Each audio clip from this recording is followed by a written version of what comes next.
3, 2, 1. I'm a special kind of white guy. That's from Bob Burnham's Inside. Nice. I'm Adam. Your movie sucks. This is Sardonicast. I'm Ralph from Ralph. And I'm Alex from IHG, and I actually got that one because I have to address this from a couple episodes ago. Yeah. The intro you did. Oh.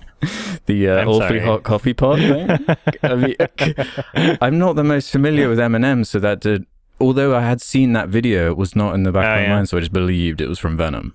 Yeah. Well, okay. So when you imagined that it was from Venom, what was the Did you have an imagination? I figured of, it was the in the content? Eminem song. Oh, okay, yeah. So I thought it was from the Venom song, like one of the bars or some shit, because it's kind of that level. But no, it's that. Wasn't it like it was like a Trump thing he did? Yeah. It was like really cringy. Yeah. It was like a really weird, quote unquote, freestyle that he did in like a parking garage. I didn't see that. Yeah. Yeah, it's pretty funny. We might talk about Bob Burnham's Inside at some point. There isn't really that much to say about it. I just kind of wanted to steal an intro for it. Two of us have seen it. I'm assuming we both like it. I don't know. What more can be said about it? Why don't we take the advice from Bob Burnham and just shut the fuck up? Right? Yeah. That's our review. 8 out of 10 from me. I might give it a 9. 9? Okay, cool. Cool. I missed out on this. Yeah, don't worry about it. It's the shortest review we've ever done. Have you seen any of Bo Burnham's other shit? Have you seen any of his his not movie, that familiar. grade. I've seen 8th grade, which 8th grade I is enjoyed. not it's not comparable. His directorial No, I've seen a couple of his songs before, and some of it stand up. He's never, got like deeply delved in. 2 other Netflix specials, right? And basically Inside is just like the combination of his old YouTube content plus his newer stand-up specials. So it's like a very well-produced, you could call it a film, although it was nominated for Emmys and it was considered a TV special, I guess. It's a stand-up special, I guess. I don't know. There was no live audience, but it's like an experimental film where he just combines a bunch of like songs together that are, he filmed by himself with like really creative lighting and blah, blah, blah, blah, blah. Everybody should see it. I don't know.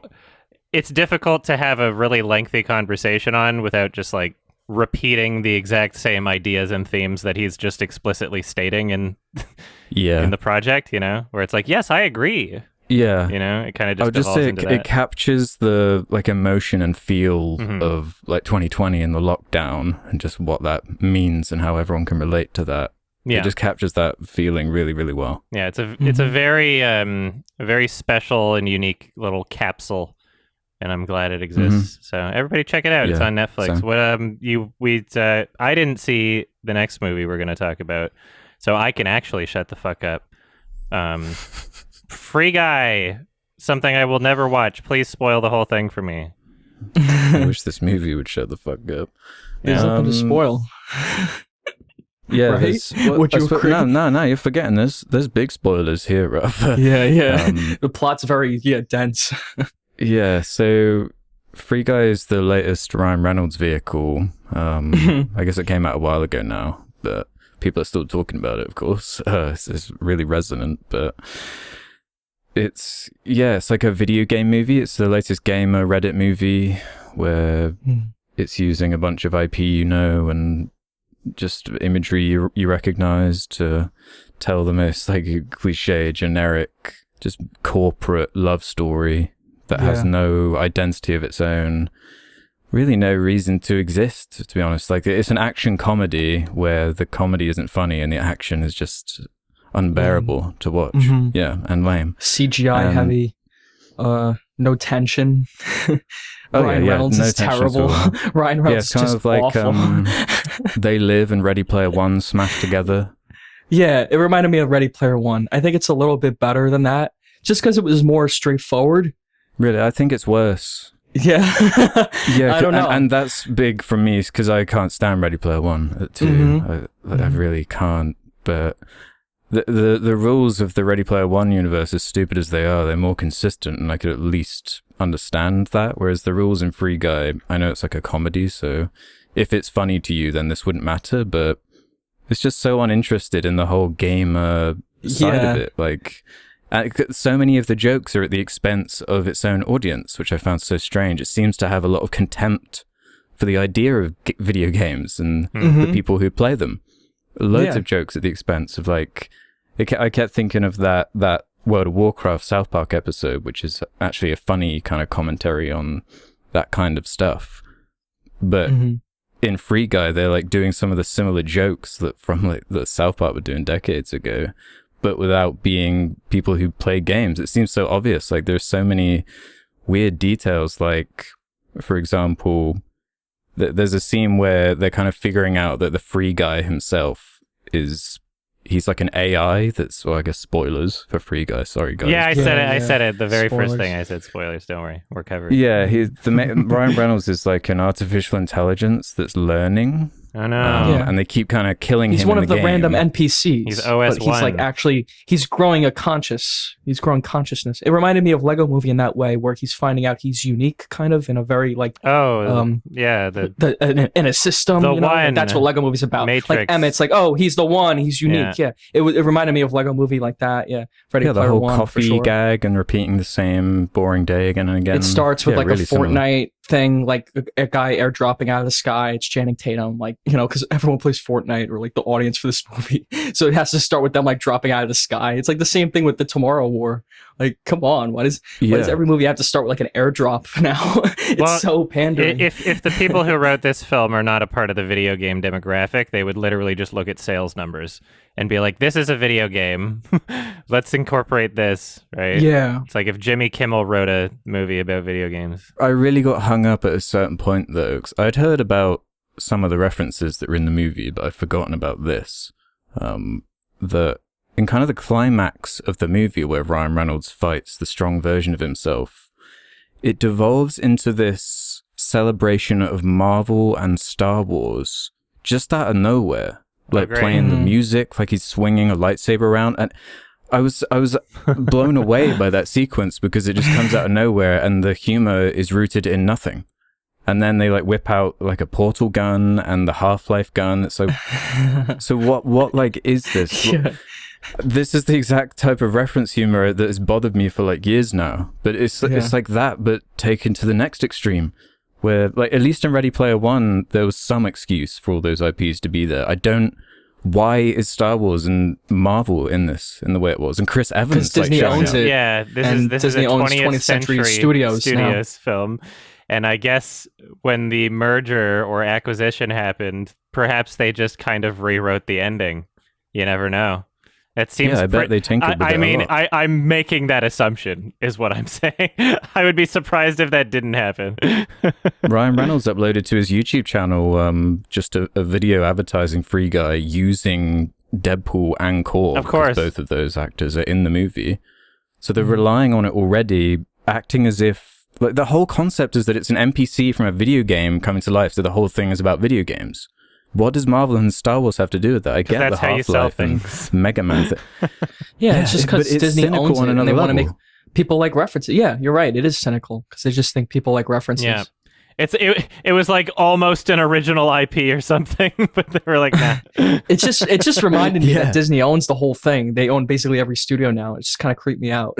Yeah. Oh, yeah. Like, think of how many movies this year, just this summer, were Disney. Like, even with the mergers and all that. It's creepy. With them, like, that all the Marvel movie. movies, Jungle Book, like this. It's kind of creepy. Yeah. It's dystopia. Yeah, Disney's just been out of control with it ever since that Wreck-It Ralph movie, which is everything we make now is just going to shove in all our IPs because everyone and it's just so loves often. It. It's like every other week with a Disney movie in some form. Yeah. It's like you have the rights clearly to be able to shove in this like Mega Man stuff and Half-Life stuff. Why do you not make that part of the story or whatever? And like, it's so confusing because the game's clear, or the world of Free Guy is clearly like based on GTA Online, right? But in the background, like vehicles from Halo are driving around. There's like a Scorpion and a Mantis from Halo 4. Very cool. It's like, what?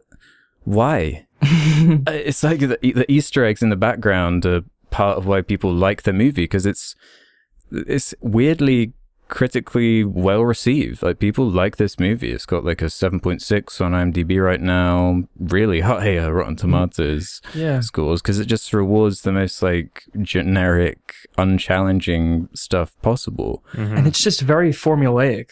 It's very bland. Metascore is 62. Interesting. That might be why it's a little more well received than Ready Player One, which I just thought was a mess. This is everything you're saying, Alex. You're correct. It's just more of like a straightforward family movie. So it didn't annoy me as much, you know? Also, people fucking love Ryan Reynolds. Like, they fucking love him. I don't get it. Is that the thing? Because like it was so awkward when I was in the cinema watching this with like the British audiences. Like, there were a couple guys sniggering, but man, it people doesn't work. Love Ryan Reynolds. Okay, they fucking love him.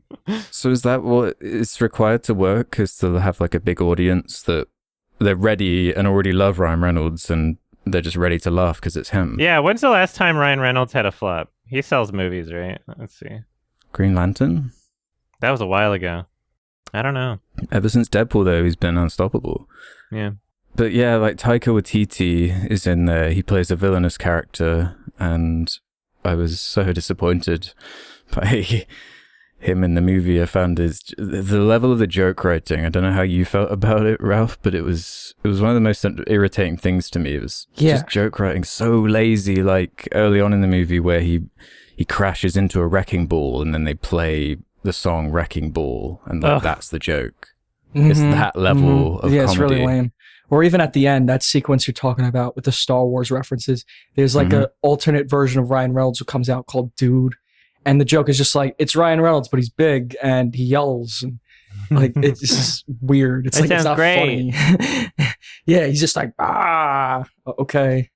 Did you notice that line early on too by the guy from Stranger Things, who's of course in it? Yeah, I actually thought he was okay. If there's one aspect of the movie, I liked him and I liked the girl, whoever she was. I thought they were fine together.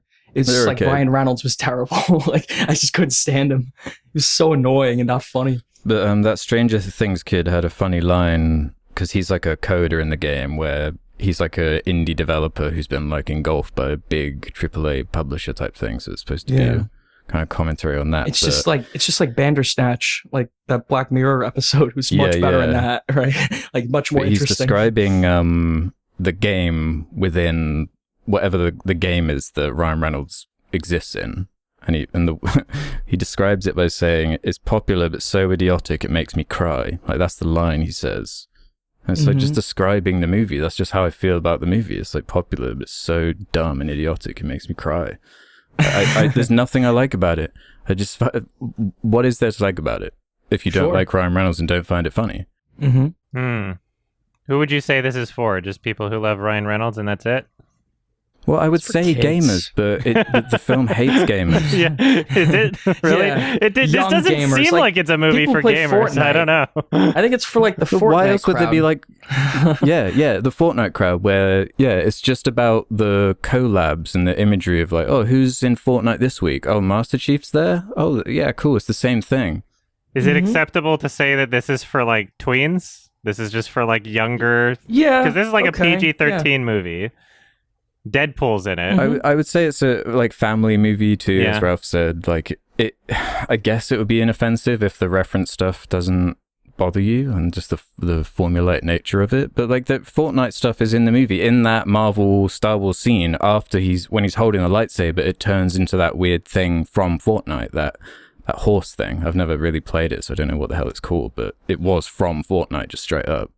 That's what we're talking about at this point. Like, it has no voice of its own, so it just uses IPs that already exist while trying to have this message that games shouldn't be about like derivative, done to death kind of ideas. Oh, really? They have that message? In the It's so that's the message. Well, there's a bunch of messages going on that are so confusing and pandering. I mentioned this last time too. Yeah, there's a whole gun control message in it where she's like, well, in the real world, there's gun violence and we need to stop that. But it's like, where did this come from? Like in the movie, like that's not what this is about, is it? And there's just like a bunch of messages like that, like female empowerment. It's just like everything just crammed into one movie. And it doesn't really make same time, while railing on gamers and everything, and the whole Free Guy thing represents, they pull in Jacksepticeye, Pokimane, a bunch of YouTubers and Twitch streamers to do the whole, oh my god, Free Guy, he's going viral in the game. No. He's doing a little montage. Yeah. They show up multiple times in the movie, and it's embarrassing. That's great. That sounds so funny.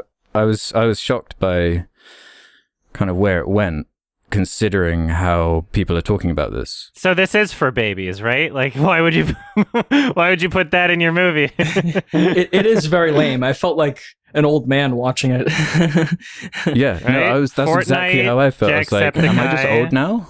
Yeah, but I'm not that old, right? Ryan Reynolds. I'm like 20s. Like, this is not... Yeah. I was really blown away by how bad it was.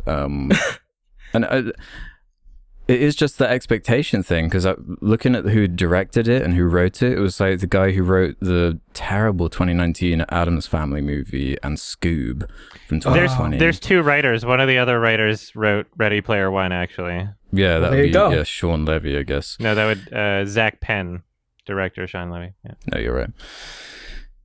Yeah, it's just, I'm just hung up on the response to it. If it was a more mixed response, as opposed to how ridiculously positive it is. Yeah, maybe it just went for that audience, and the audience liked it, and that's why I'm not as negative on it. People love. There's clearly a crowd that liked it, or maybe Ryan there's Reynolds. I don't know. Disney paid off the critics again. Maybe people who knows? Fucking love Ryan Reynolds. But I don't get it, because if you just watch him in this movie, there's nothing about him it's his aura, his presence. He's smiling and he's like the same guy as the Deadpool. So he's funny. But Deadpool had some edge to him. Jokes. That's why I like Deadpool. Yeah. Like Deadpool would make shit jokes and say fuck. Like this guy's just, there's nothing to him. And the action in Deadpool, way better. I'm saying Emmett from the Lego movie is a more interesting character than like the Free Guy in this. Yeah. Well, and just like in the Lego movie, Emmett, yeah, it makes sense with it being like a generic Lego figure. That's already a thing, and it just makes sense with the iconography of it. And at least it was original. Like, that's the first time I'd seen something like that. But now it's like every movie does that shit. Every movie wants to be a Lego movie now. But yeah, and if you want to see something funny with this movie, it's weird. If you read the positive reviews, they read like their negative reviews. Yeah. It's bizarre. Yeah, like in the Rotten Tomatoes summary for the movie, they actually they describe it as frivolous, which to me is awesome. You use that word when you're describing something that doesn't have much value and isn't that great, but it's like a really high rated movie on there with a massively high audience score. That's like when I read a positive review of The Bye Bye Man, and it's like, well, this movie's going to make a lot of money from teenagers. Okay, that's not a good review of the movie. The movie still sucks, right? Yeah. Like, listen to this. The critics' consensus, combining a clever concept, sweet, self-aware humor, and a charming cast, Free Guy's frivolous fun. I'm sorry, and there are so many reviews praising the concept and everything, and I guess. Do you think that there are people who review films and try to project themselves onto these hypothetical children that they imagine to be watching the movie, and they think this is probably great if I was a child, and it's like their idea of what a child is, and so they think like that? I think it's it's what their idea of a video game is. It's like it's so frustrating. I'm quite interested in the video game industry and the way games are developed, and just clearly the guys writing this didn't give a shit about that side of it. Yeah, it just makes no sense, and they spend too much time attempting to explain it for me to forget about it. So much of the dialogue is them just explaining the rules of this stupid game and just establishing new things. It's not even consistent, really. No, it doesn't matter at all. Yeah. It's a disaster. There's all this stuff in The Office, the developers making the game. They're actually launching a sequel for some reason. That whole plot line was so weird. Why do you need a sequel now? But all that stuff was just so boring. Them in an office talking about this shit. Get back to the stuff with Ryan Reynolds, at least. That's the stuff at least families like. 2 hour long This is movie. An example of a sequence from this movie. Ryan Reynolds finds out that he's only level 1, so he has to do a montage where he grinds XP to get to level 100, and that's like a sequence in the movie. It's just so bad. It's so uninteresting, so stupid and corny. Yeah. I just got nothing out of it. Why'd you watch it? Absolutely. I was curious because I figured if people are responding this way, this positively to something that looks this bad, maybe there's something more to it. You know? Like, No. I thought the trailers for the newest Suicide Squad weren't great, you know? But it was a good movie in the end. The trailers can lie, but no, it was actually worse than I thought. No, yeah, I don't I don't look at things that way. If I see like a 7.6 IMDb user rating and a 62 Metascore, like that spells disaster for me. For a movie with Ryan Reynolds in it that had a trailer like that, I'm like, yeah, I know exactly what this is. Like, this is just going to be something that, like, a lot of people liked and I don't understand. Yeah, plus, weren't they trying to release this movie for, like, years? I feel like I've been seeing trailers for this movie for, like, 2 years now. Yeah, I feel like I've been reading about it for forever. Yeah, now that it's finally here, it's like, okay. And how did you find the pace of it? Because, oh my god, it's pretty slow. Excruciating. Yeah, after about an especially hour in the and a beginning. half. Once is his name Joe Keery and the girl? Like, once they came in, I actually enjoyed the movie just fine. Like, whenever it was focused on them, I thought the pacing was fine. It was just the shit with Ryan Reynolds and, like, I don't know, the stuff in The Office. Like, whenever it was in The Office, the stuff with Joe Keery in The Office sucked. And Taika Waititi, like, that was all bad. Like, you know, I don't know why that needed to be in the movie at all.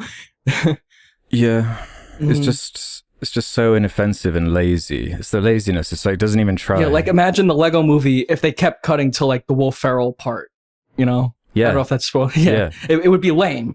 Yeah, there's no, like, surprises, really, or it doesn't really build to anything. And you're right about the tension. Like, every action scene, they're invincible, and he's just so capable in every way. I just don't get why I would care about any of it.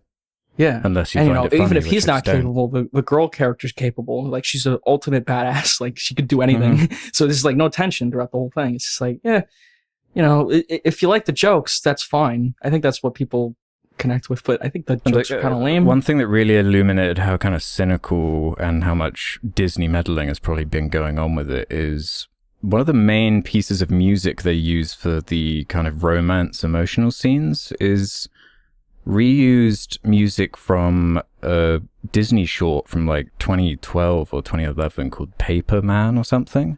Okay. Which I only just happened to recognize because I used to listen to the piece of music from that short back when it came out.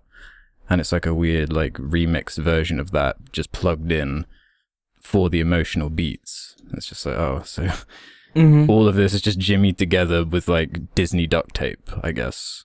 Yeah, and that's kind of how it felt. Like, shove the formula in. Disney loves this movie. They want a sequel because it's exactly what they like: inoffensive, bland. And it's just so frustrating. Like, you set up a world with no rules, which is like, it could be fun when you have no rules and you can do anything. You can do anything, but they do the most boring thing they can think of. Well, yeah, like the Lego movie. Even just the look of that movie is like creative. And this is just like very bland looking. But then the action scenes in that movie too, it's so embracing the concept and taking it to its extreme. I just also, didn't you think it was weird whenever you're in the video game, Ryan Reynolds looks like a live action guy. But whenever it would cut to like outside of the video game, like someone watching it through a TV, Ryan Reynolds would be CGI slightly. But it would be like ultra realistic CGI, like it almost looks real, but not quite. It's like this uncanny valley. Like, it's so distracting. Like, it was like why in did they do that? Yeah. In Ready Player One, they did like the opposite, didn't they? It was like fully when they're in the CG game, they Uncanny play like Valley characters. Yeah. But at least it's consistent, right? I don't know. Yeah, I don't know if that was a budgetary thing. Or they didn't want it to be like half animated, or it does make it confusing. They could have just cut to Ryan Reynolds like normal, you know? It was just weird. Yeah, it was a weird thing I noticed. I don't know why that was necessary. And Ryan Reynolds has that thing The Rock has, where it's just everyone, all the dialogue is just people complimenting him all the time about how awesome he is and how funny he is. Yeah, like, oh, he's so handsome. There was a ton of that. He's so funny. He's so handsome. Shut up. Like, who fucking cares? Yeah. Honestly. If you repeat a lie often enough, it becomes the truth. Yeah. That's right. So you were mentioning how the Rotten Tomatoes reviews were as if they were describing the negative attributes of the film or like criticizing it, but they were writing positive. I'm on the user reviews from IMDb, and there's a few top-rated ones. I just like to share the rating and the title of the reviews for some of these. 8 out of 10. How likable is Ryan Reynolds? And then there's like a short paragraph about just how much they like Ryan Reynolds and not talking about the movie. There's another one. 8 out of 10. Fun movie full of references. Oh. Here's the full review. It's a good, fun movie. Humor is good. Lots of references to other movies and games. Plot-wise, nothing special, but it's not why you watch this movie. Good fun. Like it. Thanks, Ryan Reynolds. Smiley face. Oh. And I just want to be clear to people. I don't care if you love something I don't. I don't care what you rate a film, but I might make fun of you if you justify it poorly. If I read your review and I don't understand by the end of it why you actually liked it, then that's where I'm gonna make fun of you. I don't care if you like it. Well, yeah, the recurring themes are it's good because it's full of references to things that aren't the movie that you already recognize, and the story's like not anything. Yeah, the common sentiment among these top-rated IMDb user reviews are Ryan Reynolds references, and then a bunch of people saying feel good and escapism from COVID. So I think that's also a big reason. Is they're like, this is like the first time where I can remember that there are movies that have Ryan Reynolds in it, and I can go to a popcorn place and go, haha, that is a reference to something. Maybe people aren't looking for something challenging now, and that's what the reviews They never have been, and there's nothing wrong with that. But... You know what? You're absolutely right. Even when the world's perfect, they don't want anything challenging. This isn't a new thing.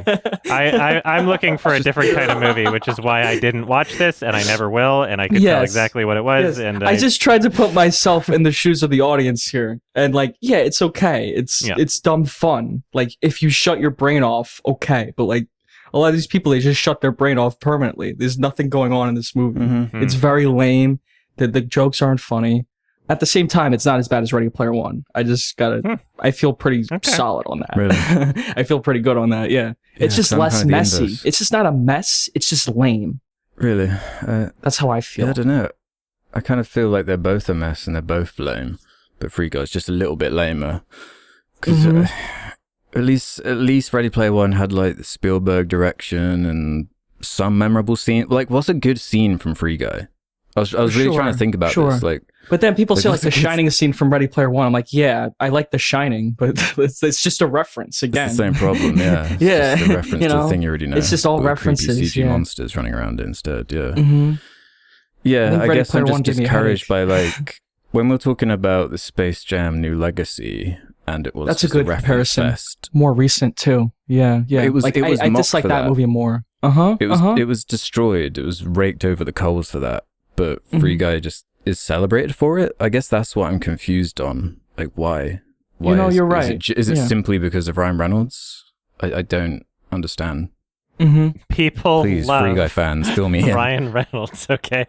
Sure. If he wasn't in the movie, would it have been successful? I don't think so. Who else are you going to put? If it was The Rock, either The Rock or Ryan Reynolds. I think they're starring in a movie together actually soon with fucking Wonder Woman. They are with Wonder Woman too. Yeah. That's going to be a hit just because of the cast, you know? Actually, it's going to go straight to Netflix, isn't it? It's going to be one of those ones where we can't even tell. Yeah, it is. You know, yeah, you're right, Alex, because even the aged references in Space Jam, like the Matrix and like even just the Looney Tunes, like being outdated, there's outdated references in Free Guy.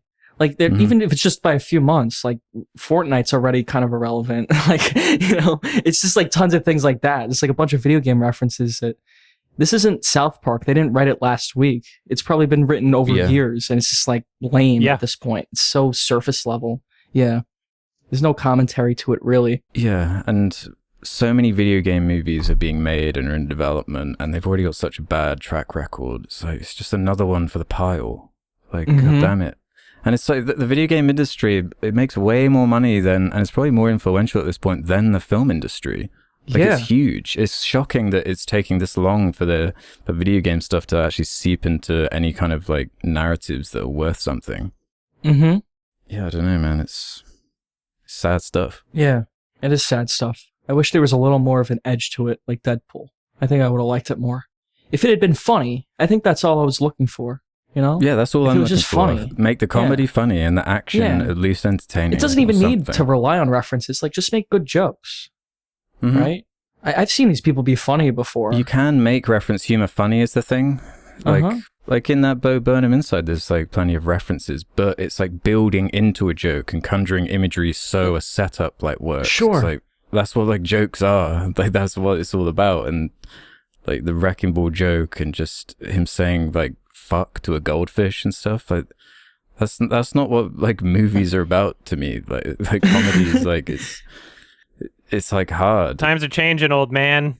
This is what comedy is now. It's just, get with it. It's like the joke is that it's just Ryan Reynolds saying it. Like that's the joke. Yeah. It's just because it's Ryan Reynolds just saying a line that if anyone else fucking adapt. You got to change your channel, okay? You got to, if you want to start making funny videos for YouTube, you got to start getting with what humor is now. God damn.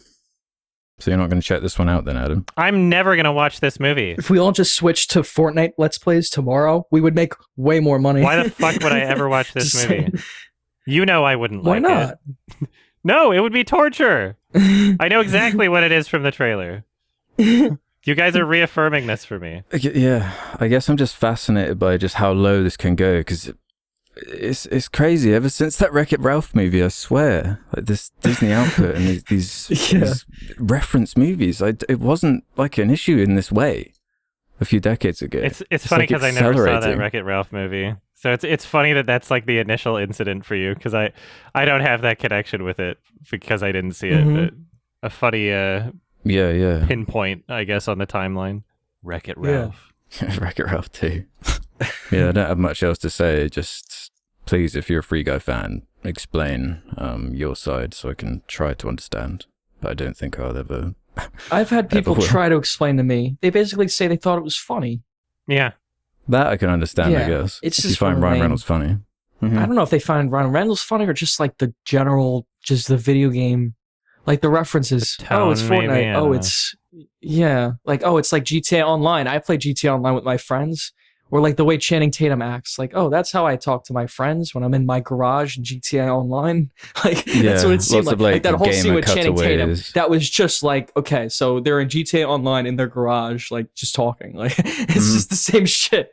Like, okay. And that whole joke with him was that, like, in the game, he's hot Channing Tatum, but out, he's like a lame loser because he plays video games and he's really good at them. Yeah, that's kind of one. It's condescending, like you said, and then it's just like the South Park joke where the guy who's like the head of the World of Warcraft, the top player, is like a fat guy, like, and that was funny. Yeah, that was hilarious. And that was 10 years ago, or whatever. Yeah, and they actually play games and actually understand like the way it works. But yeah, that's actual comedy. Yeah, this to me is just a half star. I like nothing about it. Fuck this film. I'm going to go 2.5 because I understand the appeal. It's not as good as it could be. And that's me being really lenient. I don't know why. Yeah. Yeah. Yeah, fair enough. What rating did you give Your Name? What was that? Did I give it less? Probably. I don't remember. That being fair, I mean, I don't like anime, so I like video games more than anime. I'm never going to watch this film. I think I am correct in avoiding it. It is not up my alley. If you like it, that is totally fine. Nothing wrong with that. It's a fairly accurate review for someone who hasn't seen it. I say play a video game instead. Strokes. Like go play anything. Go play Max Payne. Yeah. That's what I was just playing. Yeah, because that's the last thing I'll say is the great idea of the indie devs is that they make a game where there's no like violence, and that's like the brilliant $1 billion idea that everyone connects with at the end. And it's like, what? Like there are video games that aren't violent, you know? Like, like what are you talking about? The whole messaging, yeah. Like Minecraft's one of the biggest games in the world. It's violent. It's number one. I guess you punch pigs or whatever. You could swing a sword at people, but you know it's not Max Payne. Right? Yeah. Great. Pig. That's Free Guy. Sorry, Pig fans guy. of Free Guy. I don't want to disappoint you. Yeah. I don't know if here's the thing. I don't know if the fans of Free Guy are like so passionate about it that they would get offended if we say it's like dumb. You know? I don't know if anybody attaches their identity to Free Guy like some other films we've talked about. So I think we're safe. Know. I don't know. We'll see. Yeah, we'll see. I call it White Guy. That's my name for it. White Guy. We saw Pig, starring Nicolas Cage, and apparently also Alex Wolff, who I didn't recognize until like the end of the movie. Oh yeah, Alex Wolff. He was actually good in it. Yeah. Did you guys take Nicolas Cage seriously at all? I just want to start with this. Like, can you take this guy seriously moderately at all at this point in his there's career? Like it's a yes and no. One of my many yes and no answers. Yeah. Spoilers for Pig, everybody. Even with all this stuff, like aside from just like the acting performances, like Ghost Rider, like I don't know, Bad Lieutenant, all that. Like him buying an island, him buying like I don't know, T-Rex ancient skeleton. tombs or whatever. Like T-Rex skulls. Yeah. Like it's just not like getting married and then getting divorced like a day later. Like all this shit. Like the Vegas, like gambling. I don't know what he does. But like I have a hard time taking the guy seriously. That's maybe why I wasn't as invested in this movie. Okay. Especially like on a first viewing, because I see him as a joke. Like he it's kind hard of is. Not to. There's nothing wrong with feeling that way because he's like a B movie star. I had right that now. browser extension for a while where Nicolas Cage is like on every photo in your browser. Oh, that's like, great. Just for fun. Yeah. But that being said, like once I was more invested in the movie, I guess, in the drama, in the story, it's a fine movie. And I liked it a bit more like watching it a second time. Oh, you saw it twice? I think I was a little too hard on it the first time. Yeah. Okay. And I think it's mainly just Nicolas Cage. Like it's hard for me to take him seriously at this point in his career. And I don't even know how I can be blamed for that, right? Like, because all this shit that he's done. He's a meme. He's done some good stuff in the past. Yeah. I mean, he's a good actor in some ways, but, and in this movie, I actually think he was good in some ways. You know, I think that's what people commend this movie for, right? They say like Nicolas Cage actually really gave a good performance here. It's not like Willy's Wonderland kind of schlock. He actually tried. And I can commend that, definitely. I think he always tries. I don't think there's a single film where he doesn't try. Just because it doesn't necessarily show in the final product doesn't mean he doesn't try. I think he always tries. You can never say Nicolas Cage did not put an effort into it. I think that the problem with something like Willy's Wonderland is that he was instructed to be reserved, right? Which is not what Nicolas Cage should be. Willy's Wonderland, he had like no dialogue, right? So I don't think it's because he didn't try. I really like Mandy because he has a scene in that where he just freaks out. That's Nicolas Cage. Like that's great. Yeah, I like even whether it's funny or not, it's actually interesting. Yeah, that's his talent. There's a shade of that here, right? Yeah, I wasn't expecting it to be, I guess, minor spoilers. It's Spoil kind the of whole like thing. John Wick with a pig instead of a dog, and with like a chef backstory instead of an assassin backstory.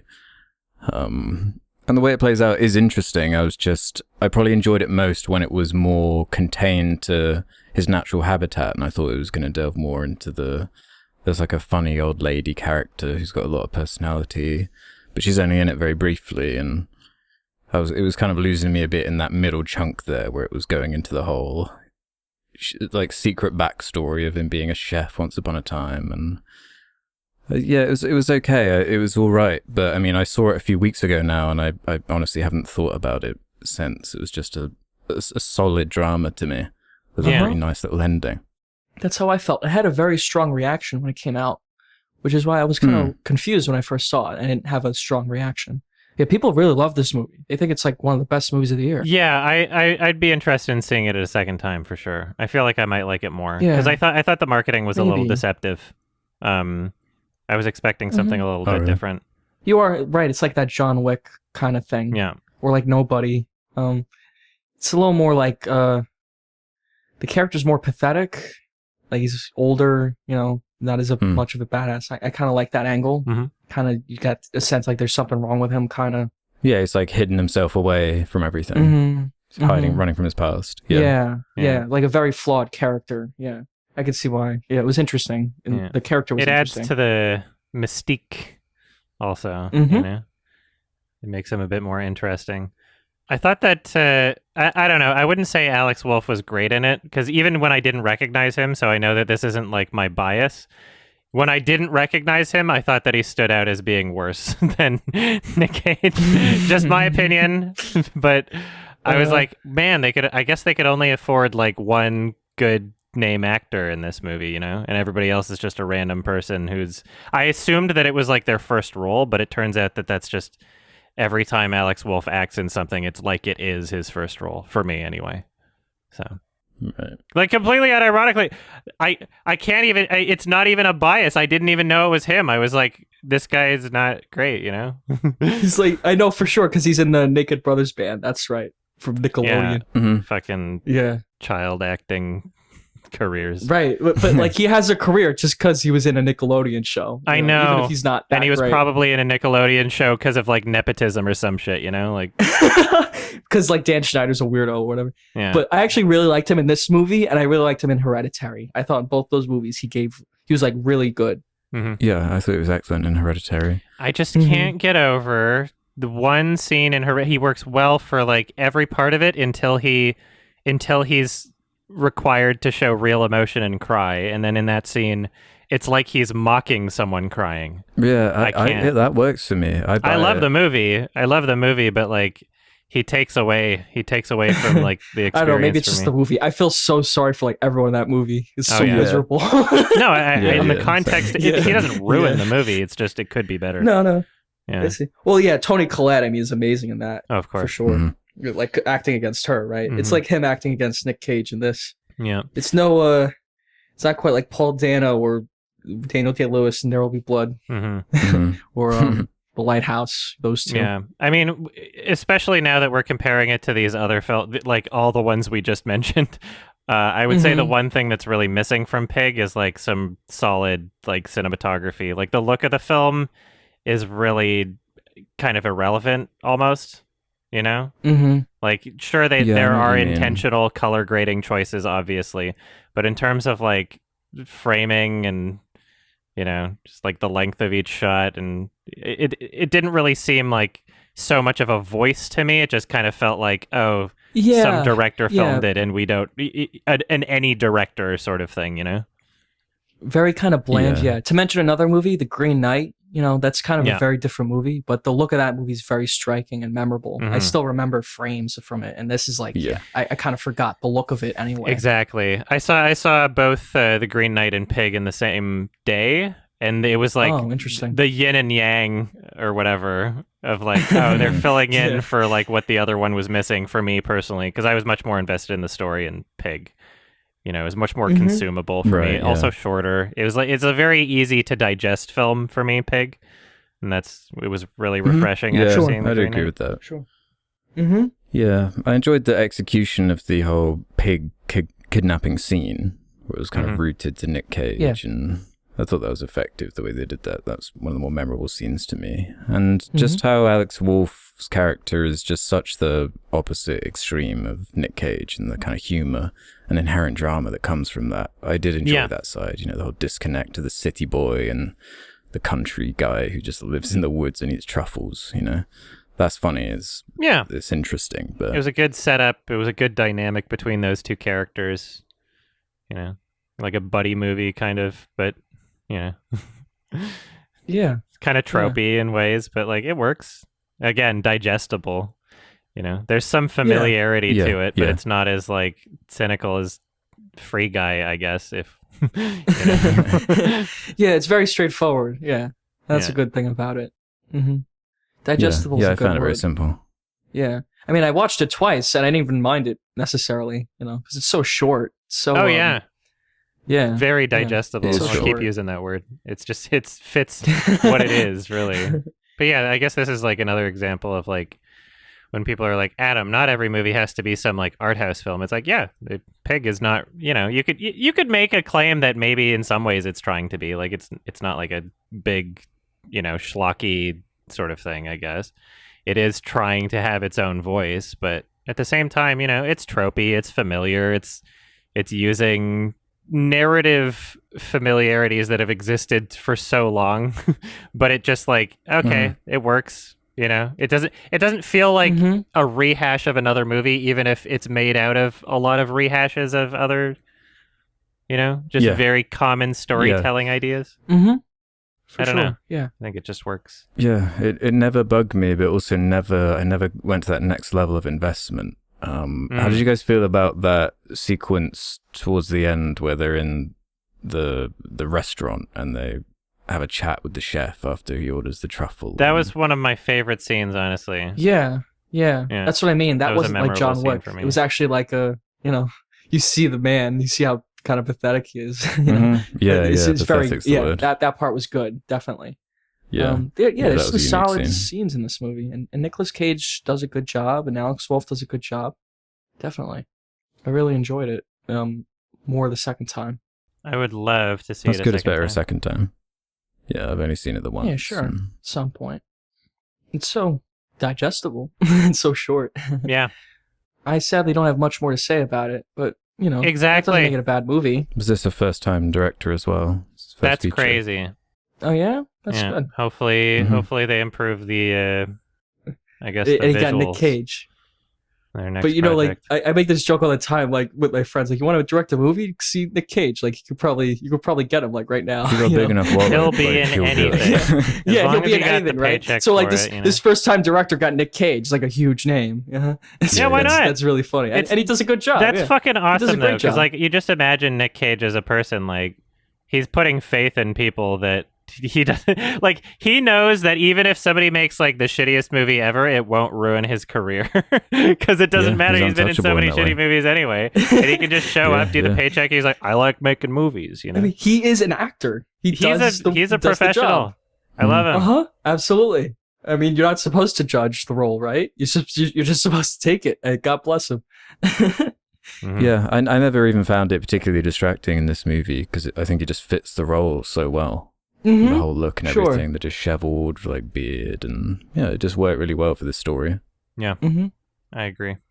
Yeah, what would you give it out of 10 or 5 or whatever? Yeah, as much as I enjoyed it, it's just not too memorable to me. So, our first watch, I give it a 3 stars out of 5. It's good, yeah. Sure. I think I'd watch it again in a bit of time, but hasn't left too much. First time I gave it 2.5, which is what I gave Free Guy. I'd give it a 3.5 this time. I liked it significantly better. It's a solid drama. Yeah, 7. I would also give it a 7 out of 10. I think that's an appropriate rating. 82 Metascore, that's pretty good. But yeah, I'd love to see it again. Maybe I'll like it even more the second time. Maybe it'll stay the exact same. But this is something where I expect it to be like, I don't know, maybe at least mentioned or something in my 2021 list that I'll release in 2043, So yeah. Why isn't this shit nominated for an Oscar? It's better than Green Book. The 2022 Oscars haven't happened yet. Maybe it will. I don't think it will be. Probably but won't. It won't. It probably won't. It would be interesting if they pushed for like a 4-year consideration Nicolas Cage Oscar for this. I don't think it's going to happen though.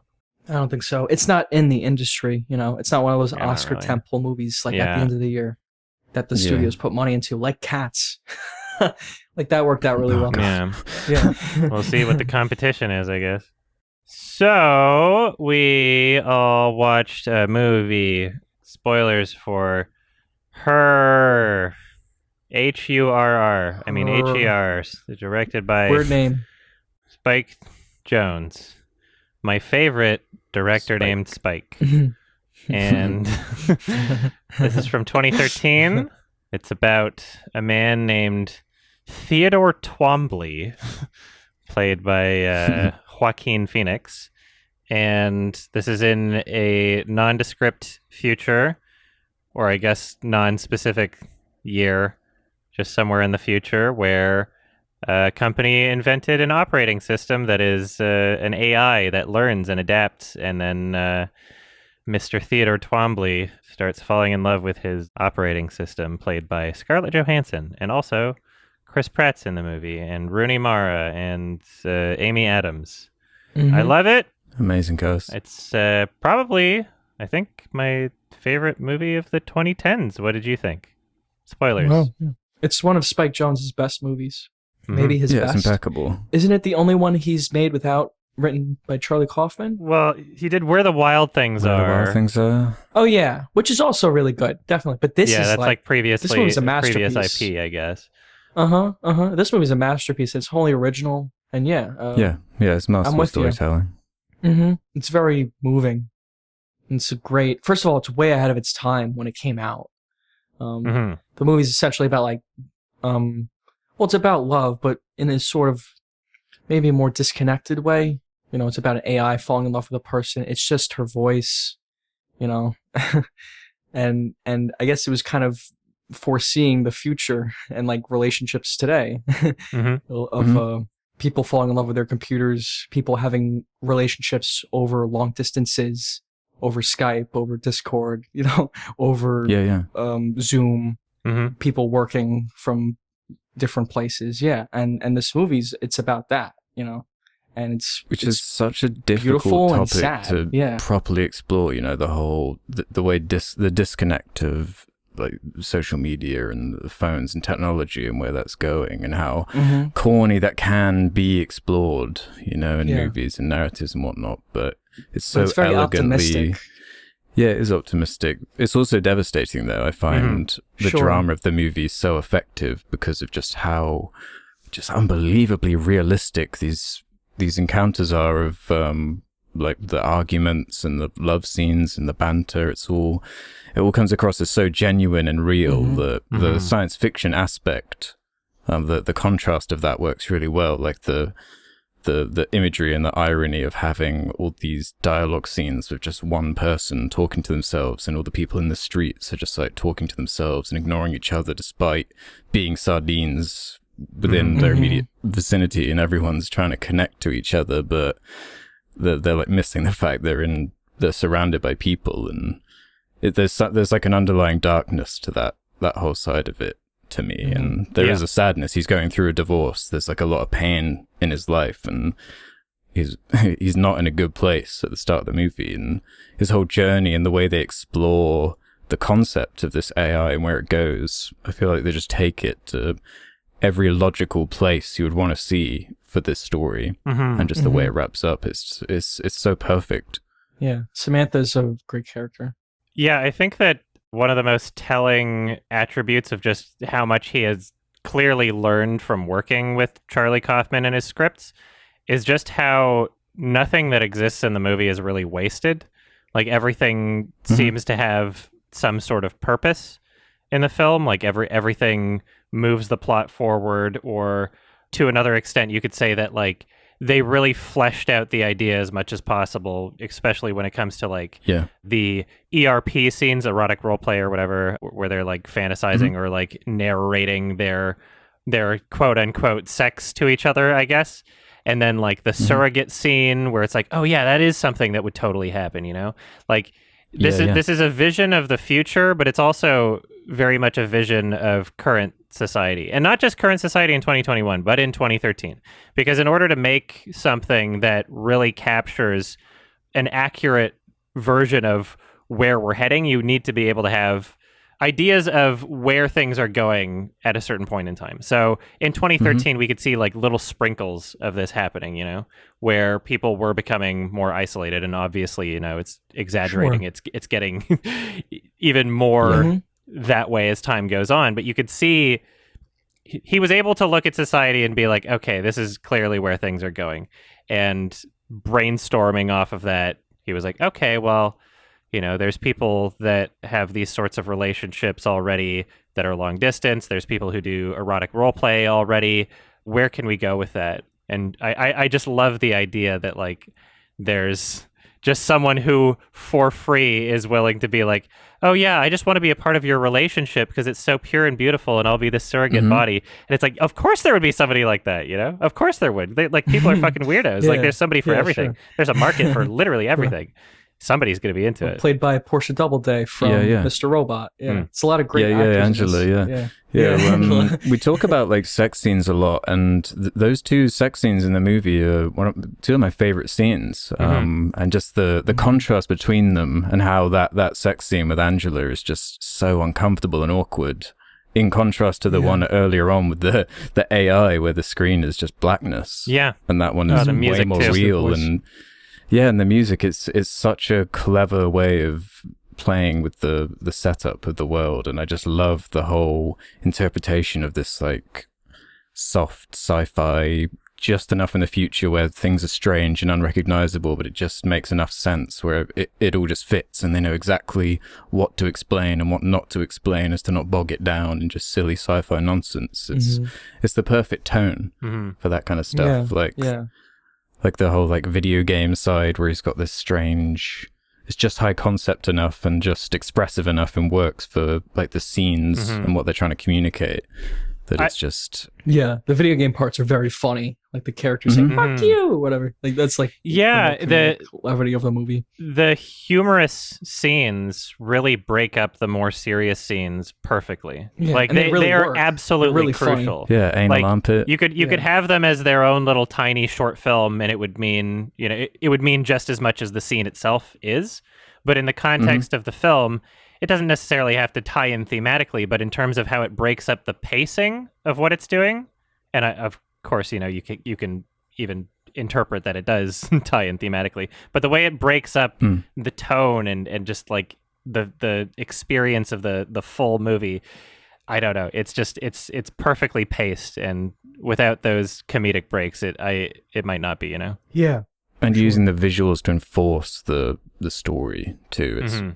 It's immaculate in terms of the look and the use of color in particular, and just even the design of the costume of the main character and how he's always in red and just the hipster future. Represents. The hipster future. Yeah. Here's what I love about that though, is that like we have this like very strange idea of like what the future looks like, and obviously the most humorous examples of those are like the 60s predictions of the future. Like even in 2001 A Space Odyssey, you see like in some of the scenes where it's like, oh, okay, that's like really tacky, and you can see it's like dated, like Pan Am, or even like in space, like all this shit.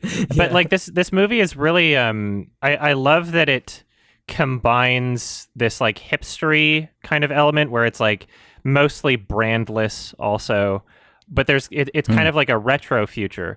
And the reason why that works so well with the film is because they're trying to provide a sense of authenticity to the universe and to the AI character specifically. Because this isn't just some sort of like, here's our idea of the future where we have a big title card that says like, the year is 2049, blah, blah, blah. And then there's a bunch of like overly synthesized music, and like the voices sound really robotic. Scarlett Johansson, she doesn't have a perfect voice. It's like very raspy. Like sometimes she's like whispering when she's like not even trying. She talks like this sometimes, and it's just that imperfection brings so much genuine authenticity to it. And this even fits in with how the music is written too, because they got Arcade Fire to do the soundtrack, and the way that the music functions in the film. Again, not a lot of, it's not like overly synthesized or anything. Not only did they use a real piano, but they used a piano where you can tell that it's had some wear to it. It's not a freshly tuned, like, oh, this just came out of the shop, like brand new baby grand, whatever. This is something where you can tell by listening to it that like it's just like little worn, like slightly out of tune on some notes. It has that feel, and yet it's being used in songs where the AI has essentially just created them out of nothing, where she's like, oh, I composed a song about the beach, or I composed a song about us taking a photograph together. And she's writing these songs that have those imperfections in them in the same way that her voice does, in the same way that relationships do, in the same way that everything in the movie does. There's pollution everywhere, and everything just like, everything thematically kind of just fits into that one thing of like, nothing is perfect, but it brings authenticity, and it's it's more genuine. Yeah. Even the way that like the notes are spaced within the tempo, especially in the second song that she plays about, I think it was about the photograph, where it's like it's a really imperfect way of playing it, but that's why it's so great. Like you want it to be imperfect for what this movie is going for, what the story is telling, right? Like that's it fits so well. I love it. Yeah. Yeah, and the confidence in that music, there's a lot of usage of silence with just the score. I love that. Just having the confidence that the images do most of the talking with that score, and not feeling the need to bog it down with too much like exposition or dialogue heavy stuff. It's very confident and knows exactly what it's doing. Yeah. The score is very strong. It's one of the best parts of the movie. There's some electronic worked into there, but yeah, it's very organic. Like right away when the movie starts, the score is like, it's already like very unique. Mm-hmm. Gives the film a personality. Yeah, it keeps the film going after it ends for me, because the music is so memorable and it's just so closely tied with those scenes and the visuals of them that, like, you know, after the movie's over, I'm just still thinking about the movie. Regardless of the music, it is something that really resonates in terms of like what it's going for. Yes, some parts of this remind me a bit of like Eternal Sunshine. It's obviously not the same concept. It's going for something a bit different, but in terms of like how it's presenting relationships, you know, there are a lot of similarities. You know, there are those little short silent montage scenes where, you know, there's snapshots of his past when he's signing the divorce papers or when she's signing the divorce paper, and you can see like just these tiny little fading memories of the relationship that they once had and how it's just kind of being erased. Yeah, it works really well to show the inverse emotion of whatever the setup of that scene was. Like if it's during an argument and then just flashing to something more positive, it does hit hard. It really, really connects on an emotional level. Absolutely. I don't think enough people appreciate just how fucking ballsy it is to have these scenes, especially in 2013, where these characters are doing like essentially erotic role play and like phone call sex with each other. But it's taking itself very seriously. The first scene, not so much. The choke me with a dead cat, like that's obviously for laughs. But when the two main characters are actually bonding and getting into a relationship with each other, and then obviously the score from Arcade Fire that just works so well with it, and the fade to black, it's just like, this is like a really genuine, emotional, serious scene. And like, with that never having been done before, really, like, how can you release that and not be terrified that people will just like laugh the entire time, you know? Yeah. Like, that's fucking ballsy. Yeah, that's what I mean about that confidence. Yeah. Like, I was even finding because a lot of the technology is based around like the little earpiece thing they put in. And it's like, AirPods weren't even out at that point, and now you can literally just buy a product that's like pretty much the same thing. It's not like an advanced AI you can talk to, but you can talk to it and give it commands. And it's like, that's crazy, like prediction. And it makes you wonder, at some point, it's going to be that way. Yeah. Yeah, we are moving towards it, really. Because, it is taking the technology to its logical extension. And you can imagine companies building software for people to just talk to when they're lonely. It's like not that bizarre, really. But seeing it play out, there is something, there is darkness to it. I don't know what you guys get out of it in terms of that stuff, but the technology side, it's almost existential fear of the future, which is what all sci-fi is kind of about. You're scared of where we're going, but this movie's very inviting. Like there's the other version of this movie, like where like the Samantha goes bad or something, like, you know, the AI revolts, like it's like Terminator. But it's much more, it has a softer feeling to it, but you can still take the movie that way, you know? You could still take it as a kind of scary, oh, look at how technology's kind of taken over relationships in that way. Yeah, but it's not overbearingly trying to hammer down that message, because there's such an underlying hope to, like, I really adore the whole side of the main character, his positive journey of how the AI takes his emails of all these love letters. He's like a writer. He writes love poems for people. Yeah. And that's just the side of him getting published. It's a small win compared to, I guess, the loss of what happens towards the end with his relationship with the AI. But there is goodness that comes from it. And it's like, it seems intentionally highlighted as to be like, to try and put a focus on the positives of that he glean from the relationship. And because it ends with her like saying, I need you to let me go, like it's done.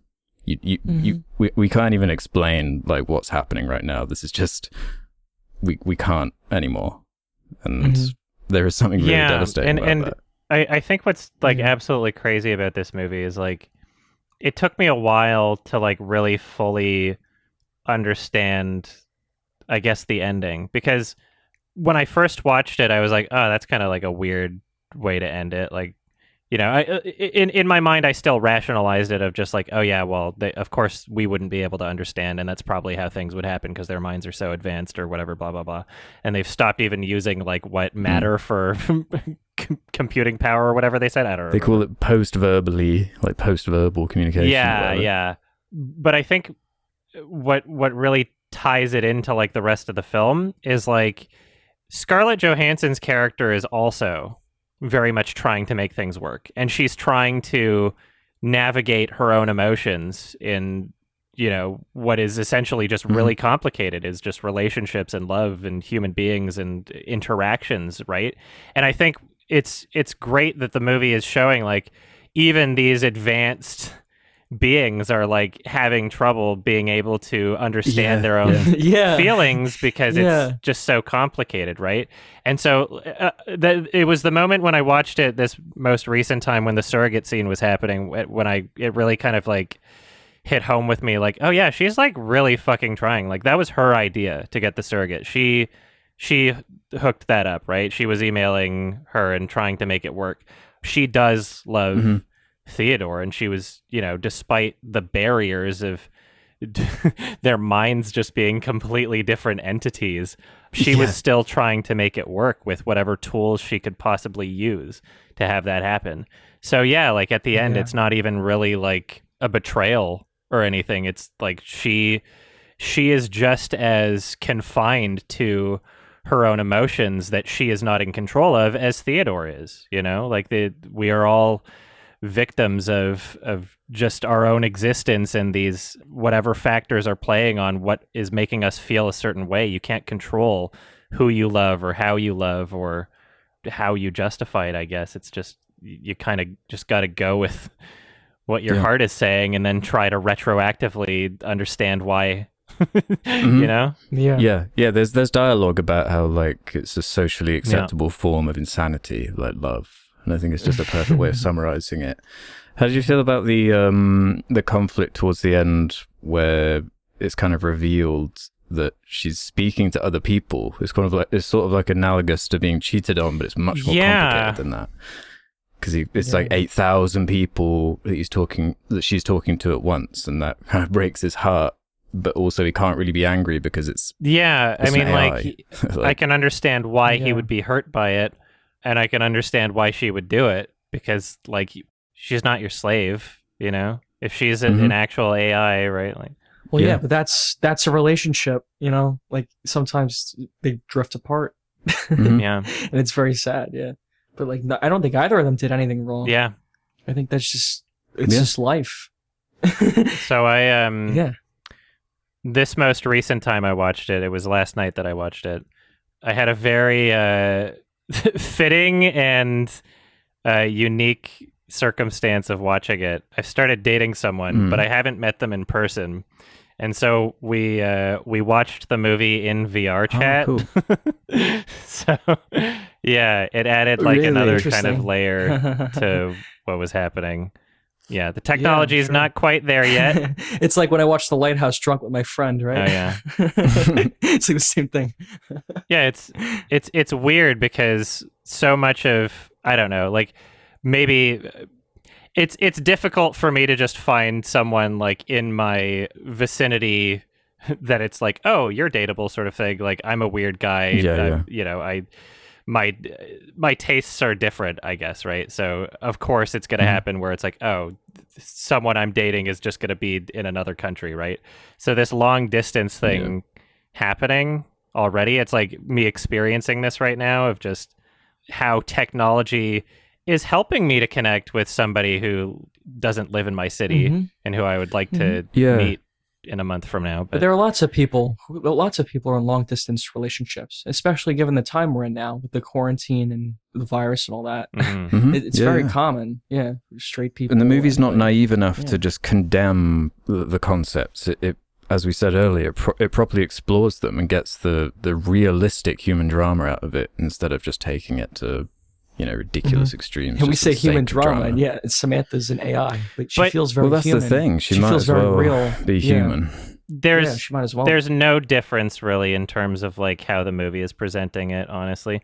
The plot that exists, the concept, everything sci-fi and futuristic is essentially just like an excuse to have all of these characters essentially just monologuing about their experiences with relationships, right? Like every scene that we get is just people talking about love and how it affects them, and the concept of this movie is just a way to pull those ideas out of these characters in a way that makes sense and is very natural and provides a lot of opportunity just for some really great observations and genuine moments, really, you know. Yeah, it's like the greatest sci-fi film since 2001. It's like a natural extension of that.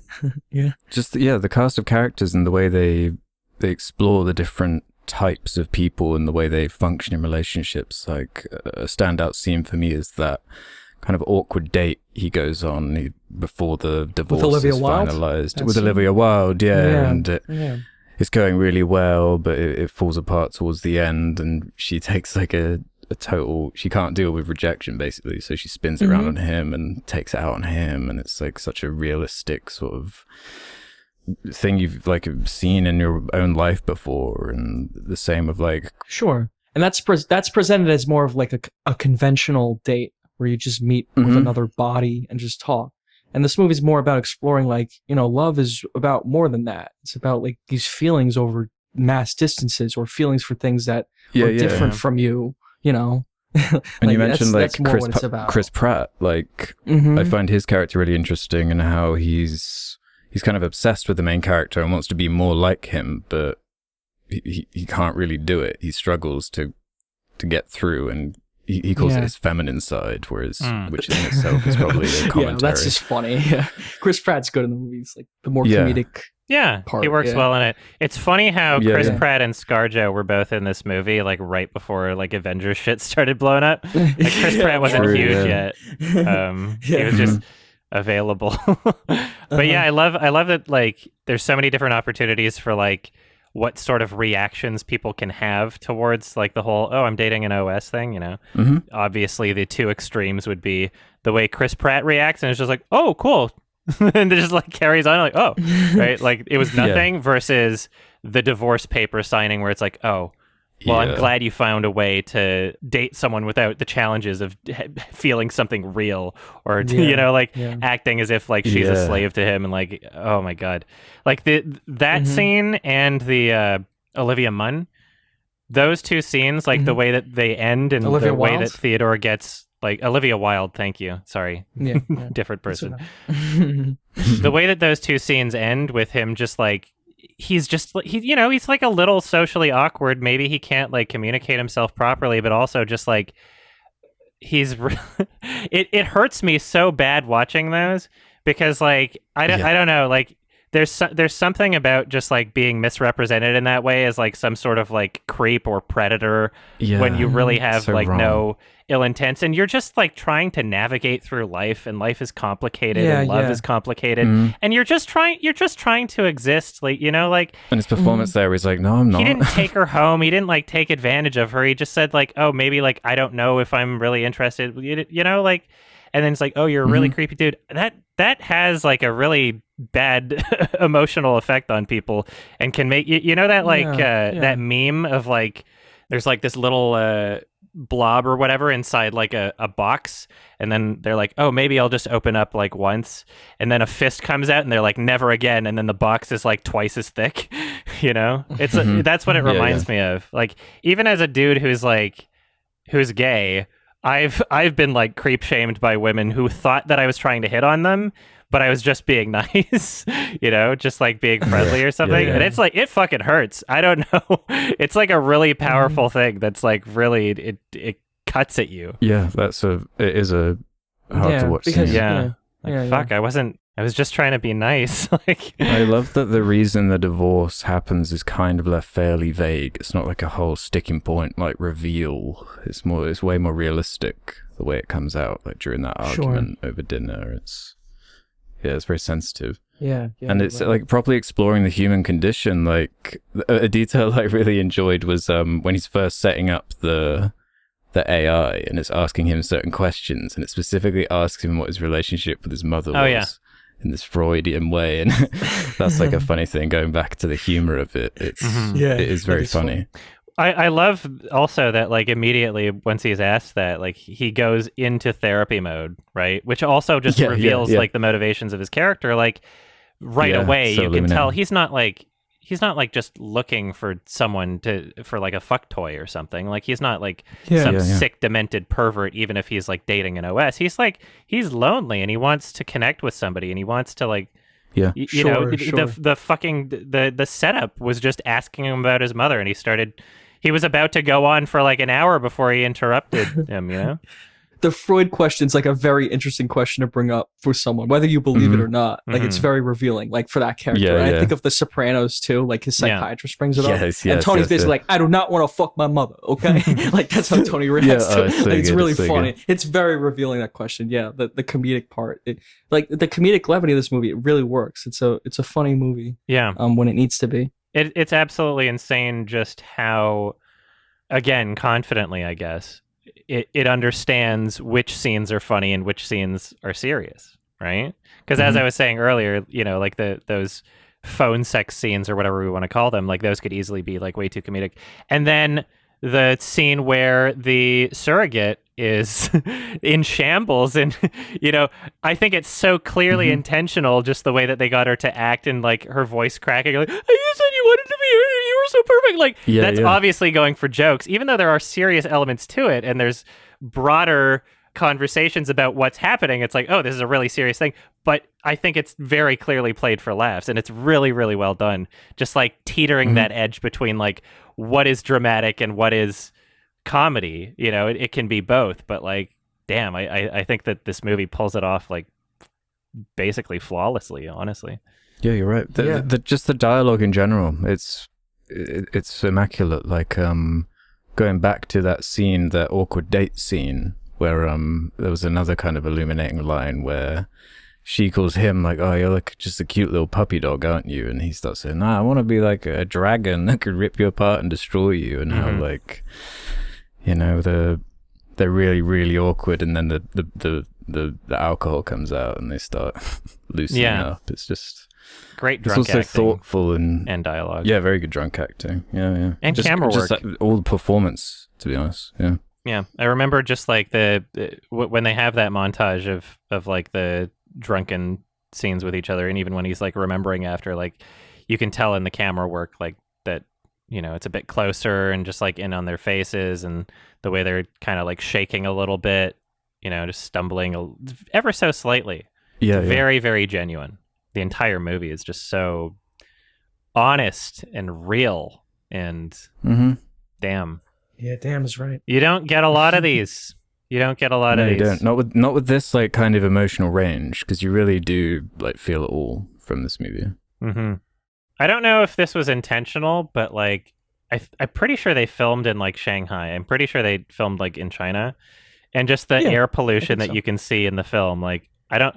Like that wasn't done in post. Right. They were just filming in like very polluted areas, but that really works for like the aesthetic. So I don't know if they filmed there because it was cheaper, or if they filmed there because they wanted the pollution. The buildings looked very different. Yeah, and kind of it didn't look like San Francisco. Exactly. Isn't that where it takes place? Yeah, and that's like not it looks like the familiar. Future. To American it's not familiar, especially to American audiences. Yeah, which is mostly what this is made for, or like Western audiences. Yeah.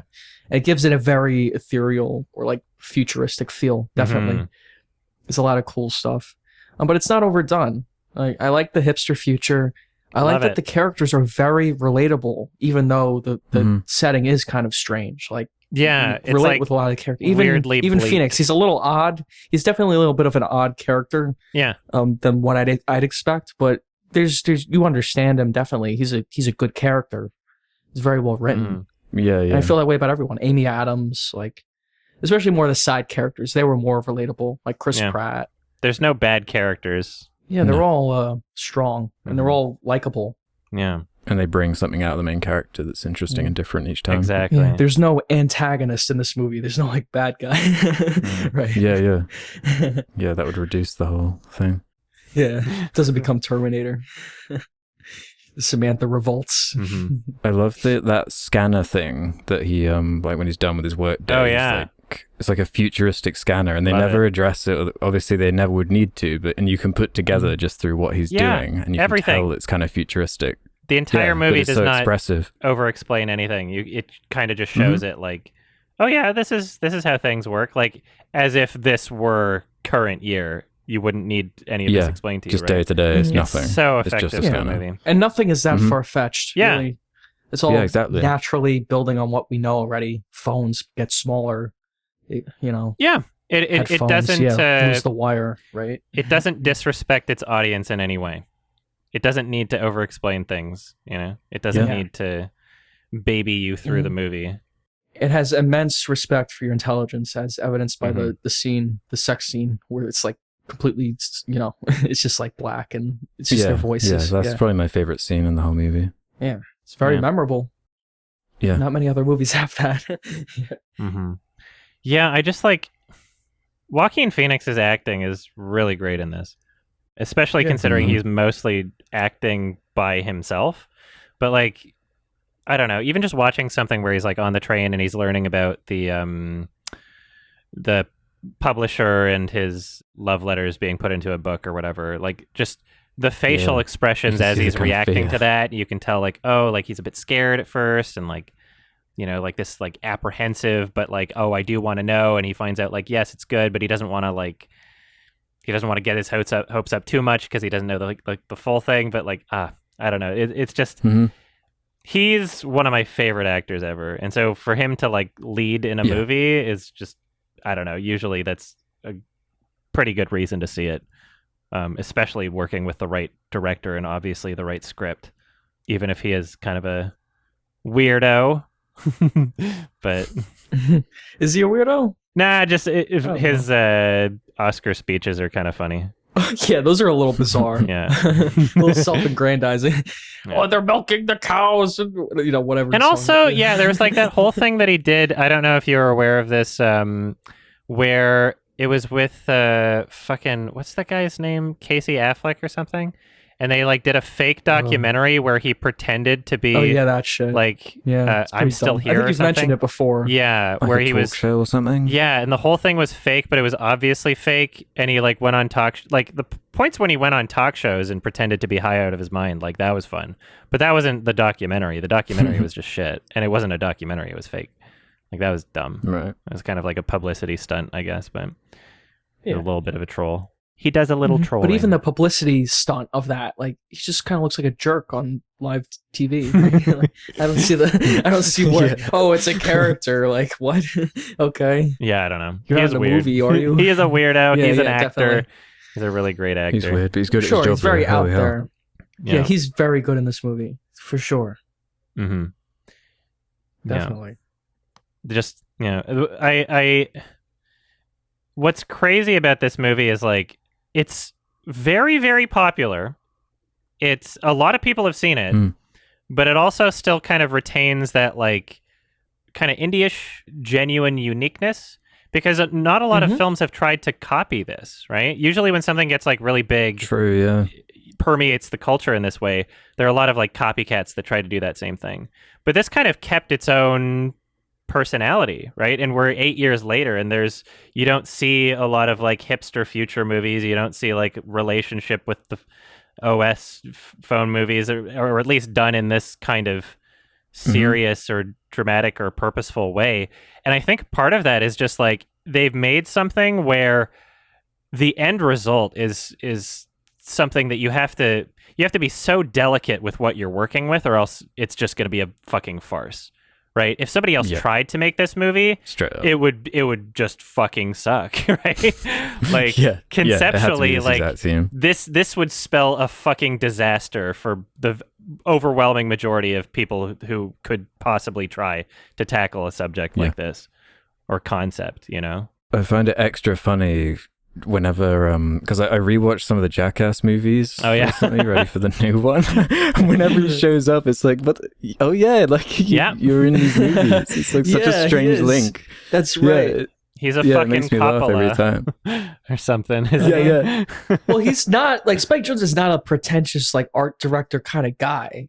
I've never gotten that sense from him. He's in Jackass and shit like he's always. I've always liked him. I've always seen him around and stuff. Yeah. And then he makes these great movies, these really emotional movies. Like, wow, I never thought. Yeah. And yeah, this movie's fucking awesome. Mm-hmm. Everything about it, just nothing wasted. He's got to make something else soon. Yeah, I mean, I'm sure maybe at some point, or maybe he'll be like, I've peaked. Can't do that anymore. No, I don't. How do you follow up her? Yeah, exactly. I feel like we need a movie like her now, especially in this day and age. Movies lacking any kind of challenging messages or themes. Yeah. We definitely need a Spike Jonze or a Charlie Kaufman to come in. I mean, his movie was great last year. Yeah. Yeah, exactly. Yeah, there's not enough super talented people, but I guess, I mean, that's what helps them stand out. If everybody was doing a movie like this, then they wouldn't be as special. Yeah. So. Yeah, he could do a Netflix thing at least. Spike Jonze. Yeah. I heard a criticism one of my friends made when this movie came out. They said that they would have preferred someone other than Scarlett Johansson to play the voice so that there wasn't already like a popular face attached to it. That was already the case. They changed it, right? Oh, yeah, I don't know. It was remember. Rebecca Hall, I think. Yeah, they did. Mm-hmm. I love Scarlett Johansson in this movie. I think she fits perfectly. She does a great job. Her voice is great. And also, it probably helped the movie get made. You never know. Sure. But just her voice, like, I was always like, yeah, she has a really cute voice. Yeah, it's very empathetic. It fits perfectly. Yeah, absolutely. Distinct as well and unique. Yeah. Uh-huh. And like you said, the crackling in her voice or like the imperfections. Yeah, it's definitely intentional and it's part of the movie. Yeah, and it's pure voice acting too. Mm-hmm. Like on set, I think it was Rebecca Hall with Joaquin Phoenix. And it's even more impressive that she managed to fill in for Rebecca Hall and none of us even noticed it watching the movie. Yeah, why not? Yeah. There were some memes floating around where people would dub over the trailer for this movie and replace it with somebody like Bill Burr. Yeah, that'd be funny. Like Gilbert Godfrey. Like, yeah. Yeah. All right. I mean, I think we said a good amount about this. I love this movie. I connect with it a lot. If you're going to watch a movie in VR chat, try to make sure that both of you have good internet because it froze for one of us halfway through and we continued on Discord. All right. They'll get better internet at some point. 10 out of 10. Love it. One of my favorite movies. Yeah, it's an easy 10. I've got nothing bad to say about it. I'd give it a 9 or a 10. 9 or a 10 for sure. That's like splitting hairs. Sure. It's a great movie. Yeah. All right. That was very refreshing. I'm glad I picked it. And 8 years later, that's crazy. There was actually a couple moments of dialogue where they mentioned 8 years. Like Theodore was like, yeah, I've been writing for this couple for 8 years. And then there was like another line with Amy Adams. She's like, after 8 years, I can't believe how petty the argument was that actually ended it when she broke up. And then like, we're watching this film 8 years after the release. And I'm like, whoa. I'm like, oh, weird. Jim Carrey in the number 23 now. It's all connected or something. Let's not talk about that one. Anyway, still holds up. This still is a much better movie than that. Feels ahead of its time. Much better movie than number 23. 8 years later, it still feels ahead of its time. You know, if this came out today, it would feel ahead of its time. Yeah. What a great movie. All right, I guess it's question time. All right, let's do some questions from the Sardonicast community. If you want to leave your own questions, head over to the subreddit where there is a suggestion thread where you can ask whatever you feel like. Herbal Coast has got our first one. What actors are capable of giving both a 1 out of 10 performance and a 10 out of 10 performance it's in their perfect. career? We just talked about Nick Cage. Yeah, Nick Cage is the answer, I suppose. That's my answer. I guess. Shit, 1 out of 10 and 10 out of 10? Those are some very extreme numbers. Fuck. Yeah, Nick Cage is almost too easy. He is too easy, but... Yeah, I mean, that is like the answer, I guess. Mm-hmm. Shit. There are not many meme actors on that level, though. There are not many like meme actors on that level that are on the Nick Cage kind of status, you know? Mm-hmm. I don't think you necessarily have to be a meme actor. Because there's some actors that are just entirely dependent on the director, right? Or if they have a bad director, like they're lost. But if they have a great director, they can work with somebody, right? It's just 1 out of 10 and 10 out of 10. It's so extreme. Those numbers are way too extreme. Yeah. Because I'm like, John Travolta was good in Pulp Fiction. He was awful in Battlefield Earth, right? Did he give a 10 out of 10 performance in Pulp Fiction, though? I don't know if I would call it. Yeah, okay. Yeah, sure, probably. let's do it. It's at least a 9. Yeah. I'd say at least a 9 or an 8, right? Yeah. And then, or thinking like Saturday Night Fever, like that's a great movie. There's some very director-dependent like or fucking actors. Trading Paint or like The Fanatic. Like, yeah, those are 1 out of 10. Mm-hmm. I was thinking of someone else. Sam Jackson's actually had some pretty. Oh my god, I got roles. one. Yeah. Eddie Redmayne. Yeah, that's a good one. Yeah. Ooh, yeah, he's been great in some movies, and then what's that movie? Jupiter Ascending. Jupiter Ascending Jupiter is Ascending. like, oh boy, the yelling. That the was Wachowskis really funny. had some interesting ideas for your character. That was so funny. That was amazing. That was like give your Oscar back worthy, you know? It's like, yeah, take it back. They should like revoke it. I don't know. Halle Berry has won an Oscar and a Razzie, right? Yeah, I haven't seen I the love one her she won Razzie speech. It's so funny. She's like, she blames her agent basically. I know, and then all of a sudden she stopped being cast in popular movies. Why? I wonder why that happened. Don't throw your agent under the bus. This isn't my fault. This is my agent's fault. Yeah, that's true. That's actually funny. Yeah. Oops, my career. Yeah. Whatever. She's rich. Who else? Neil Breen? No, he only gives 10s. Yeah, he's great. Yeah, I'm so hung up on Nick Cage. I can't think of anyone else. But there's a lot of actors who have had a great role and then a bad role. I don't want to shit on them for that. Yeah, I think they've all been in bad movies. Nick Cage stands out to me just because of the sheer volume of bad movies. Like every year he's in maybe 5 movies, right? And 4 of them are awful. Yeah, just like terrible, like Chinese, like production company, like that level. Yeah, just not even worth watching for the meme. Yeah, really. Like USS Indianapolis. Like, like that shit. Yeah, I don't know if it's a controversial pick, but De Niro has some pretty bad movies. Oh yeah, that's a good one. There's some that he didn't try in anymore. I guess Bruce Willis maybe. Like he's in like the Rocky Bullwinkle movie. Bruce Willis, yeah. He's a good one. If we're trying and not trying. Let's say 10 out of 10 effort and 1 out of 10 effort, not necessarily 10 out of 10 Bruce Willis does not even try. Yeah. I would say Steven Seagal, but he's never been good. He's always been at least a 4, right? Like at most a 4, I mean. And at least a 1. Yeah. So, yeah. Bruce Willis has had some good parts. All right. Okay. So we gave some good ones for that. Round Bright has one for us. I'm constantly finding myself rewatching Adam's videos on Kimber because of his gigantic rabbit hole formed by misinformation, stupidity, and certain people wanting to give justice to a show they haven't even seen endlessly fascinates me. What other media copyright cases have endlessly fascinated you guys? And just a side note, what was the funniest thing you discovered while going through the Kimberspiracy, Adam? Yeah, start with that. What was the funniest thing I discovered? I don't know. That TED Talk was pretty funny because that was like my live reaction too. That was a moment where I pretty much just called why she believed that. And that's all, I don't know. Just a lot of it's just so embarrassing where it's like, how can you get up on stage in front of people and talk about something you haven't watched?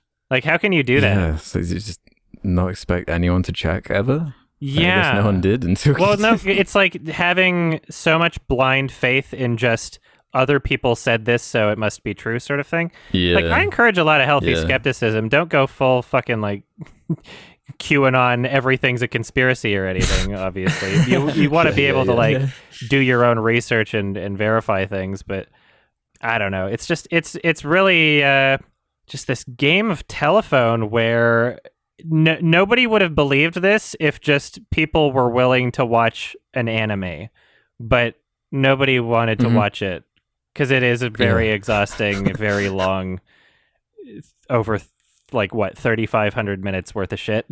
Yeah. It's just easier to parrot. And it fulfilled the narrative. I hate Disney too, obviously, but just because it seems like something they would do does not necessarily mean that that's the case. And then just Twitter threads of people just making shit up without any evidence to it. Fuck, I don't know. There's just a lot of A lot of nonsense. The Simba King of Beasts comic was a pretty great revelation also, of just like, oh, here's all these frames from the comic that look suspiciously similar to things in Kimba. This proves my point even better, So yeah. Other copyright cases that fascinate us? I don't know. I do like the story of Fistful of Dollars and the Kurosawa, what you said about it. I found the quote. For his part, Kurosawa expressed admiration for Leone's work on A Fistful of Dollars, commenting, "He made a fine movie, but it was my movie." That's pretty biting. That's funny. He had to pay $100,000.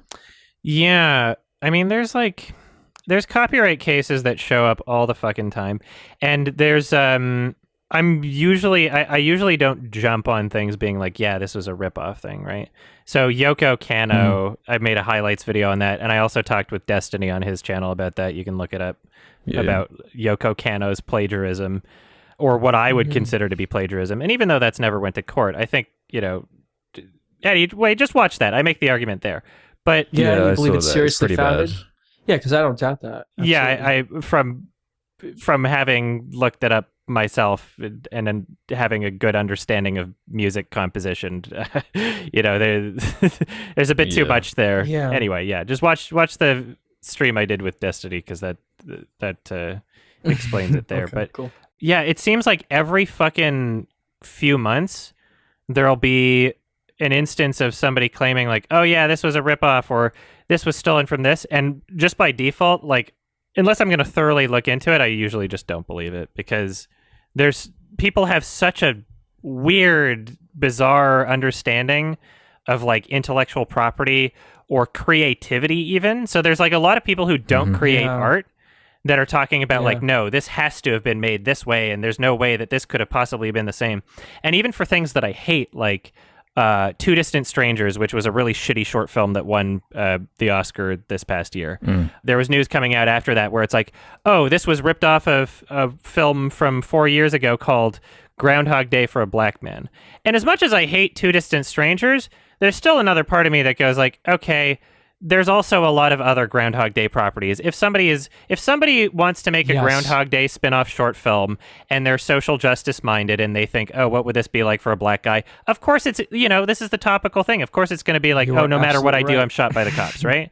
Like, there's you can come to that conclusion independently of having seen the other thing. Like, it's a reasonable thing where I could be like, oh yeah, two people could have made this and not know. Yeah, those like LMN Lifetime movies. Yeah, those Element Lifetime movies or like Netflix movies, almost all of them are about like Groundhog's Day type stuff. Like, it's a very common trope. It's very common.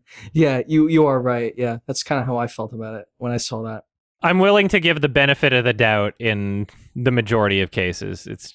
I just feel like art, especially filmmaking, is very collaborative and almost like a community. Like, once you add to that, everyone's allowed to take from it. Yeah. The line between like owning and stealing. Yeah, like this copyright thing, like for huge companies, that's like Walt Disney. They should not be stealing people's songs or whatever. But for little artists, it's very restrictive, these rules. I just wish there was more leeway with it. That's all. I don't really have an answer. I feel like I've got a good answer somewhere, but I need to think about it more. I just think it's mostly bullshit. I think that the majority of people commenting on these pop culture, like, oh, this ripped off this thing, are people who have no fucking idea how art works, how art is made, how creativity works. That's the whole point of your video. Most of these people have never actually created something unique or original. And so in their minds, they think like, oh, no, because in order to have the same, if this is similar, then it has to be a ripoff sort of thing. Like, I don't know. Because they think it's like a high school paper. Yeah, I just think, a lot of people who should not be having these conversations are having these conversations. Yeah. Just zero comprehension of how these things work. Like that Katy Perry Dark Horse thing, like that was bullshit. I think most people recognize that one to be bullshit at least. But then, even the Coldplay Jose Triani one, like there were people that I knew that were like, oh no, it's like, it sounds the same. It's like, no, you don't understand how composition works, right? Really. It's, anyway. It's such a difficult thing to communicate also, because music is, some people just have like a sense for it. Like, obviously you can do ear training. You can go to like Royal Conservatory and be like actually trained in music, but like Yeah. there's only so much you can do, right? Like you can't teach creativity and composition, really. Yeah, like you can try. I feel like copyright is for those rules. companies with millions of dollars on the line who are losing money because someone else steals something. Like, I just don't feel it's for indie creators like that. It's very restrictive in that way. Yeah, it's so weird. That's just how I feel about it. Yeah. I think of that scene in like adaptation where there's like the screenwriting class, you know, and just like Charlie Kaufman's criticisms about like, okay, what, you know, is there a standard way that you need to do things in order to have like a screenplay? Like, it's kind of restrictive, you know? It is very restrictive, especially for art, trying to restrict art in that way. That's how I feel about like music if I show a poster of Alien in the background, like in a movie, like that's technically illegal, but like, not necessarily. Is that hurting anyone? Yeah, not necessarily, but no. Is that hurting anyone? The fact that it's even a question, like, I don't think it is. Is that doing anything? Yeah. Just imagine how many people come out of the woodwork when there is like a big success, like Shape of Water or something. Oh yeah, I'm pretty sure that had you heard about issues. that one, right? Yeah.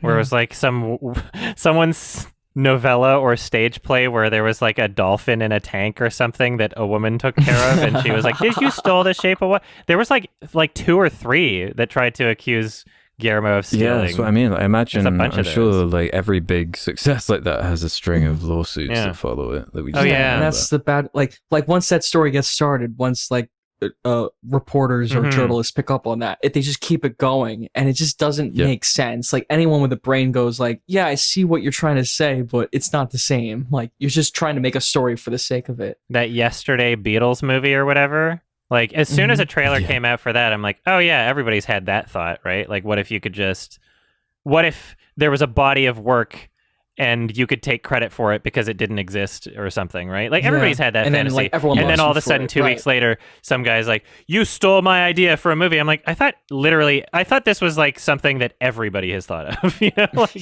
think of how many billions of people have existed like in the world. Like of course, how many ideas have been formed and gone. Right? Like, it doesn't make sense. Yeah, like of course you had that idea. But this person wrote a script and made it. So intellectual property is really messy. Yeah.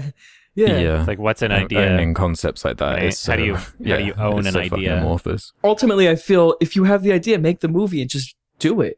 Yeah. And you don't need to sue someone else for stealing your idea. Like, pitch it. It's just lame. Like, what artist would do that? You know, genuinely. Two types of people: a type of person that feels like they're genuinely owed that, like that believes it was ripped off. It's bitter and sad. Or someone just trying to capitalize. Because remember, in America, you can sue for fucking anything, right? So yeah, that's right too. But no idea is that great. The culture. Like, just think of something else. Seriously, no idea is that great. It's not even worth it. If you're an artist, if people see money somewhere, they see money somewhere, but they're like delusional. And they think they can get some of the money, they'll do it. Yeah, they're like, I could have made her, and I could have made those $millions, but Spike Jonze did it instead. Like that's the delusional thought. Delusional. Yeah. There are lots of deluded people out there, unfortunately. Like you would have done it the same way, told the story the exact same way, made the exact same money. It's not true. Yeah, it's just not. There should be protections for people, but at the same time, there should be some sort of. I just think people should have a more comprehensive understanding of like what coincidence is, or beyond a reasonable doubt, or you know. Anyway, watch my Kimba video. Watch the fucking thing I did on Destiny's stream with the Yoko Kanno. It's not a ripoff. Maybe homage. The term homage I like much more. You're paying tribute to something. You're not ripping it off. You're building upon it. Yeah. If what you've created is its own thing, you know, you should be able to borrow and use from whatever you want, as long as it doesn't replace the original's market, in my opinion.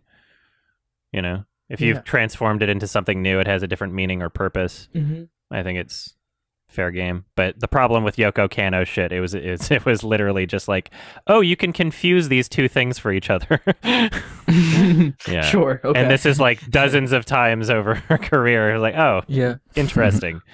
Yeah, it's mainly just restricted criticism, I think, what you can say about something. Okay, let's do this one from Zach Hub. What's the most overrated video game franchise? damn, overrated. I don't know, BioShock, but it's not really my thing. So I don't know if that's exactly right. Dude, BioShock's like my favorite game. I know, that's exactly. BioShock just for me. BioShock Infinite. I fucking love those games. Get out of here. A lot of people love them. I love those games. Those are like, no doubt, the greatest games. I told you about System Shock, how I just started playing those. I don't even like old video games. Yeah, I like those because they're like BioShock. Like, that's why I played What them. is it about BioShock that you don't connect with? Exactly, right. I didn't like how it doesn't encourage you to like actually play strategically. So when you go into a room and there's like 10 enemies, you can kill one of them, and then when you die, you don't actually die. You just get sent back a little bit further, and then there's 9 enemies when you come across it the next time. So you're essentially just a monkey on a typewriter sort of thing, where you'll just beat the game eventually by inputting whatever controls you want. And so I found myself just like not giving like any other game. I would be like, oh, I want to, take cover here or like shoot. But I was just kind of like, I just didn't care, and I got bored. Because I wasn't encouraged to play strategically in any way. And I'm also not like huge on the fucking steampunk aesthetic. I'm not like, I don't know. I'm not. A lot of people love that, I know. Yeah, but absolutely. Yeah, it's just not for me. I love the story of it, really. Like the story, the atmosphere. Amaranth. I think that's why I play it. The atmosphere is great. I like the combat for the most part, too. Mm-hmm. I like fighting the big daddies. I like the weapons. Yeah. There's probably a better example I could give for most overrated video game, though. I don't know. Yeah, I'm sure Life is Strange. Like Infinite, I love too. Life is Strange is a big one, I guess. I don't know how controversial it is, but I'm gonna say Uncharted. I don't really like Uncharted. I love those too, man. Cool. I love Uncharted. Go ahead, though. Explain them. Go off, Queen. I think for me, it's the gameplay loop. I can get down with the stories, but I find the gameplay so repetitive, and they don't do anything with the gameplay loop to keep me involved for how long the games are. Whereas I didn't feel that problem in like The Last of Us, because there are kind of more systems going on, there are more ways to approach combat. So it was just less repetitive for me compared to. I feel it dragging in 2 and 3. I would say Last of Us, actually, going to Naughty Dog, especially the second one. I just hate what they did with Joel. That was just so. I don't like everything they did with that game was just so unnecessary. You could have just focused on new characters. I would have liked it better. And that game has a large positive response to it. I know it's kind of controversial, but people love that game. Yeah. And I just don't get it. I just don't understand, because it just pissed me off. Like an hour in, it pissed me off. And then when it focused on Abby, like, oh my god, I wanted to fucking. I wish I was pissed off. I just didn't feel anything from it, which is like totally not what should happen. It was just not an interesting story. Yeah. I guess my real answer is just Life is Strange. Then it's it was wildly successful. They've been trying to replicate that success ever since, but they have not been able to. And their games are really bad. Also, fucking anything made by like Bloober games. They do horror stuff, don't they? They're Layers of Fear. The Blair Witch one was fine. I liked that was all right until the end, I guess. But damn, like them as a studio, I can't believe they make so much money and make such shit games. Yeah, I've always just avoided them. So. Yeah, because I heard about their last game and just seemed not up to snuff. Yeah. Let's end on this one then from QB Daisuki. What do you think is the proper way of inserting adult jokes, sexual, political references, etc. in kids' cartoons and movies? Or do you think it's best not to put any adult jokes in kids' media? Interesting. I think it's good, but there is a certain level of delicacy you have to have with it. I think when you're using wordplay, I think that works quite well, because kids are pretty dumb. They won't pick up the multiple meanings of things, or it will just go completely over their head. Like I think about Shrek and a lot of the adult jokes in that when I watched it as a kid, I never would have guessed. Of course, it was really funny. Yeah, and even like Toy Story and stuff, they have like adult jokes in there. Toy Story has like a lot of like relationships, like they're kind of fucking. Yeah, that's how I've even more crude jokes, like when I think in Toy Story 2, like Buzz Lightyear, like basically has a boner joke where it's like wings like come out in response. There's a lot of those in kids media. Like boing. Yeah. Oh. I think you need to take. I feel like why this question's asked it. Recently, there's like a Monsters Inc. show on Disney Plus that made like a weird sex joke, or like an adult joke. Oh, yeah, really? it's like the Monsters Inc. show. Now, I guess that's why they're asking. Wasn't there a Lion King? Something in the Lion King where they wrote "sex in the sky"? That wasn't really a joke. That was just like a frame that an animator put in because they thought they were being funny, and pausing wasn't invented yet. But it's intentional, right? Like, I mean, it wasn't for anyone to notice other than just them in that moment on that frame. Yeah. Well, animators love doing that kind of stuff. Like in Cloudy with a Chance of Meatballs, there's like a funny shot where like the kids like eat someone, but you'd only notice it if you like really were paying attention. You guys better watch that shit, animators. Yeah, they're creepy dudes, you know? Yeah, really. I mean, people get in trouble for that. Yeah, I mean, I don't know, because in my mind, I'm thinking like, the obvious answer is just like, write it in a way where like it's for the adults, but kids just don't understand it. But it's like, what's the alternative, right? Like, that's just how it's going to go either way. Like, of course, kids aren't going to understand an adult joke, right? That's kind of inevitable. Honestly, I feel like kids shouldn't be exposed to that at all. Like, I'm thinking of the kids, like the movies from my childhood anyway. Like, I had to go see a movie in a theater with my dad or my mom. Like, I had to see it with my parents. So they throw in jokes for them, too. Yeah, like so Shrek is a good I understand. example. Now things are a little different. Now, like, I see, like, my little cousins, like, they watch movies on TV, like, by themselves. You know, they're not really watching with their parents. Like, there's no jokes. Sometimes you gotta their supervise, mom. Like, you know? It depends, yeah. If, like, Luca, I feel like there's a healthy cover. I feel like, for the most part, you should be putting, like, boner jokes into fuck kids' movies. Like, maybe it was a different time. It's never a necessity or anything. I don't know.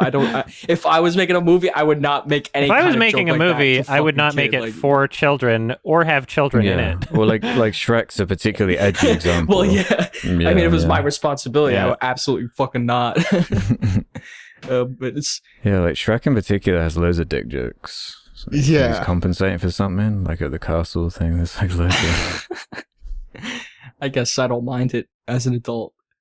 It's just odd.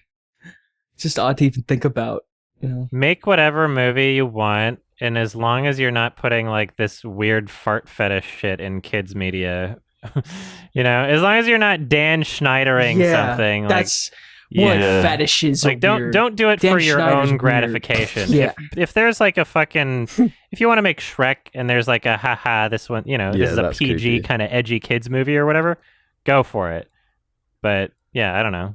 I'm usually not thinking about writing kids movies or putting sex jokes in kids movies. That's not really on my mind. Just think about Dan Schneider. Just think of how that went well for him. Oh, Schneider. Fucking jerk. All right, I guess that does it for questions. Damn. We have a recommendation from Ralph for a movie. Oh, cool. What have you got for us? We're approaching the year or the month of October. Sorry, so it's it's time for Halloween movies, kind of horror movies. So I was thinking this movie called The Texas Chainsaw Massacre. Yay! 1974. Awesome. Would you guys like to watch that again? I would love to. I actually never saw the original. The other day. Sick. It was great. It's a awesome, fucked up movie. Perfect. So I hope you enjoy it. I went to buy it the other day on iTunes, and I did buy like the first result without properly looking, and then I went to play it, and it was like the 2012 remake or whatever. the 0-star Roger Ebert review one. Yeah. I was like cursing myself. You fucking I actually idiot. think that one's just called Texas Chainsaw. No, I think that's like another one. 3D or something. I think that there's like a couple. How many? The 2013 one is Texas Chainsaw 3D. Yeah, it was that one. Yeah, because I noticed. Yeah. That's the one. Alexander Daddario. Yeah.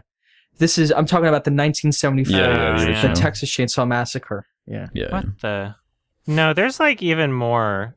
Hold on. There's tons of Texas Chainsaw Massacre I was saying the infamous Ebert review one is the 2003 one. You have to click show more on IMDb for title. Yeah. So the 3D one is like 10 years. Yeah. I remember watching the 2003 one when I was younger, and it scared me because I was like, 12? So, but yeah, it'll still be a fresh experience for me for the original. So I'm excited. I'm excited. I almost kind of want to watch the 2003 one again to understand why people were so mad, because I've seen the 2003 one. I actually don't think it's that bad. It's well, I want to great. I want to watch it in context. It's an official with, like, sequel from the original director. Yeah, that 3D one, like the one you said, Alex, Never seen Alexander Daddario, like that one's bad. Yeah. That's a fucking terrible movie. That one sucks. Yeah, the remake I think is okay, but yeah, I'm recommending the 1973 original. So check that out. Awesome, can't wait. It's really Thank good. You for It's the really recommendation. scary. Yeah, very very scary movie. Yeah, intense. We always forget to do like Halloween recommendations for October anyway. Mm-hmm. Yeah. Last year I was kind of kicking myself in the ass for that. I was like, fuck. How did I forget to recommend like Halloween or something? But yeah, I've been waiting for this one for a while, Texas Chainsaw. And I think it's a really good time to recommend it. Kind of like with the stuff going on in Texas right now. Oh yeah, the Texas abortion massacre. I don't want to get into it. Yeah, I don't really want to get into it. It's the movie's about like women's rights. Like that's 100% what this movie's about. Yeah, so. Oh, very cool. Awesome. All right, if you don't want to be spoiled for Texas Chainsaw Massacre 1973, is it? Then watch it. Before the next episode comes out. These are released every 2 weeks, but you can listen to them early if you go to sardonicast.com and sign up for premium. It's only $2 a month. That's like nothing. That's like 50 cents a week. Also, patreon.com/sardonicast. Same dealio. You can get episodes early as they're edited. Also, we got merch, and also send us some fan art. There's a Sardonicast subreddit for fan art. Also, you can tag on Twitter, #Sardonicast fan art. We would love your fan art. And yeah, have a happy Shrek. Happy Shrek. Have a free guy kind of day. Yeah, it never ends. Hey. It's love in its life. And a happy Texas Massacre Shrek Day. Thank you for listening, everybody. Bye-bye. Bye.